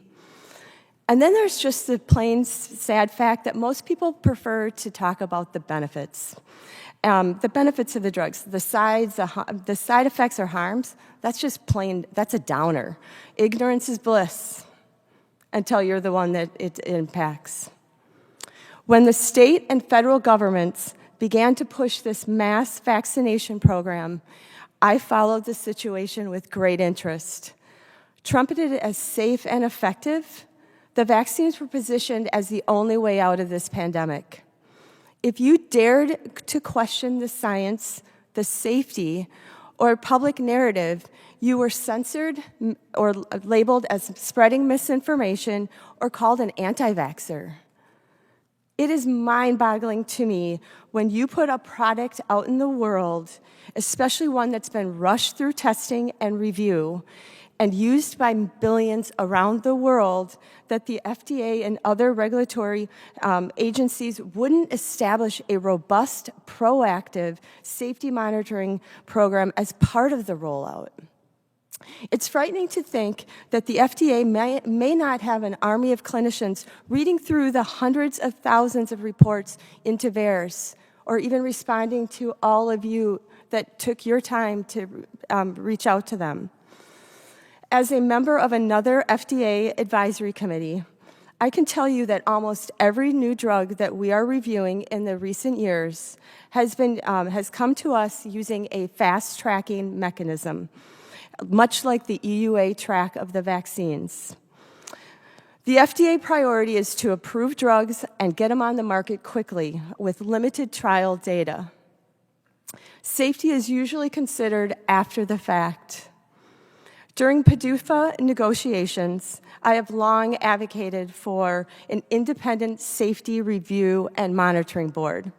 The people who approve the drugs and vaccines should not be the same people who are responsible for monitoring safety.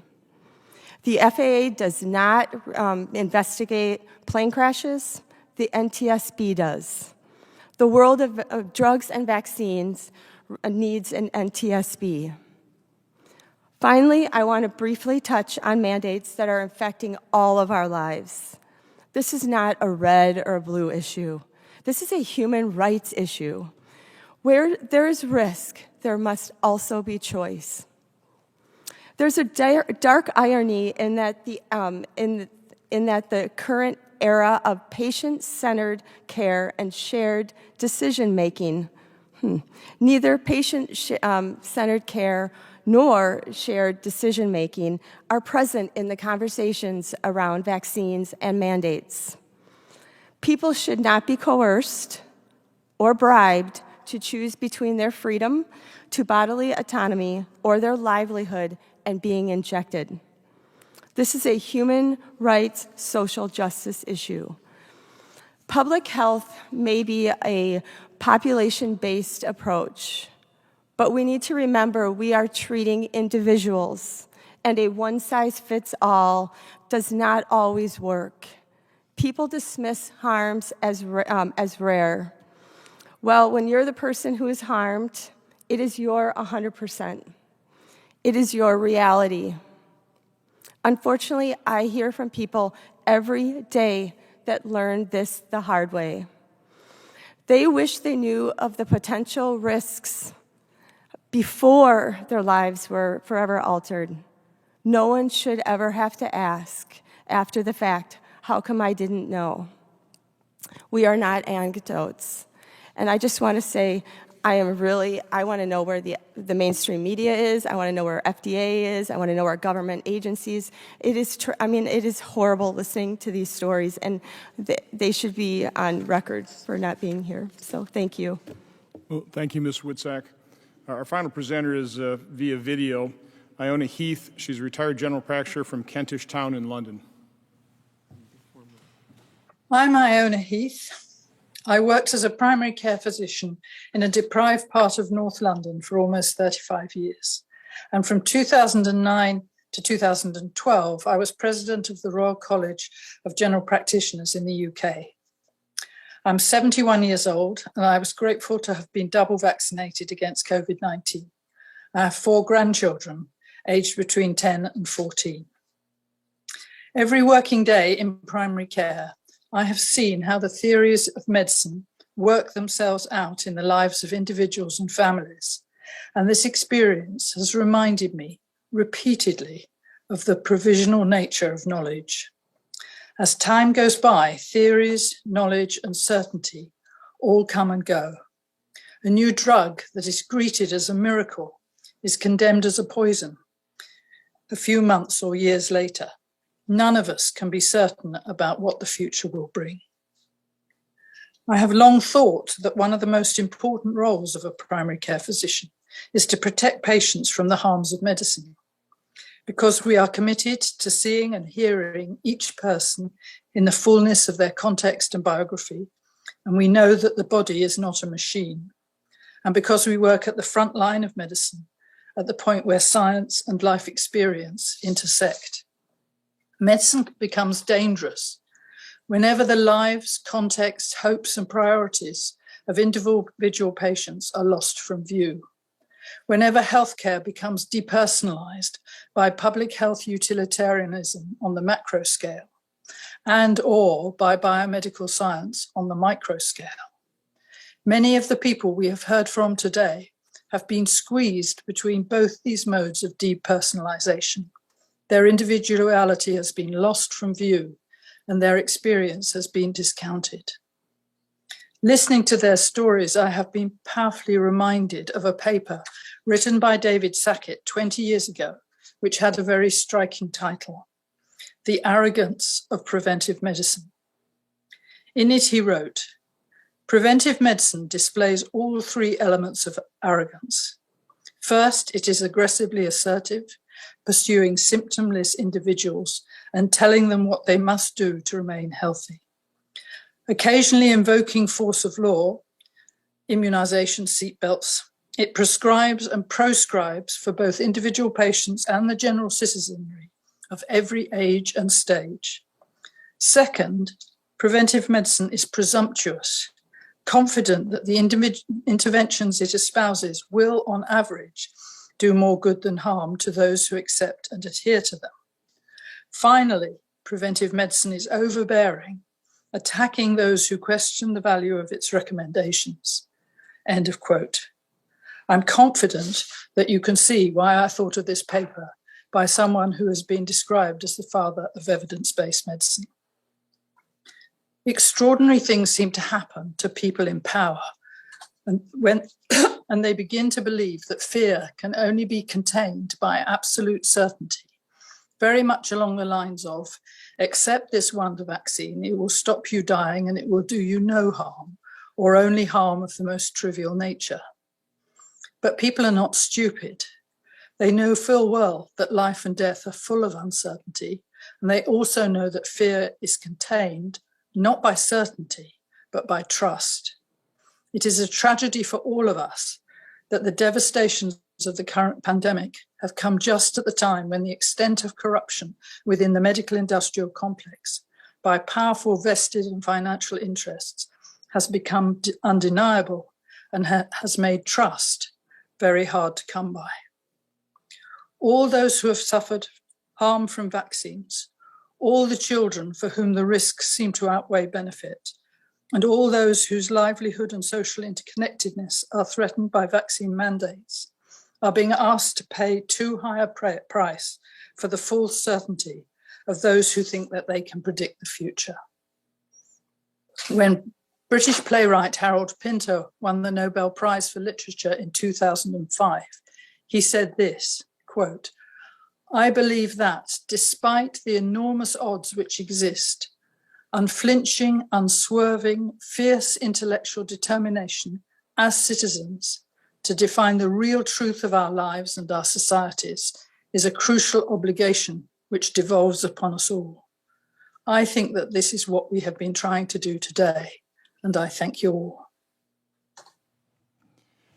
I gave Dr. Heath a little short shrift here. Not only is she just a retired general practitioner, she's the former president of one of the most prestigious professional societies in the United Kingdom. And I thought that was a pretty good summary of what we try to accomplish here today. Again, I want to thank everybody for participating, particularly those of you who have suffered the injuries from the vaccine.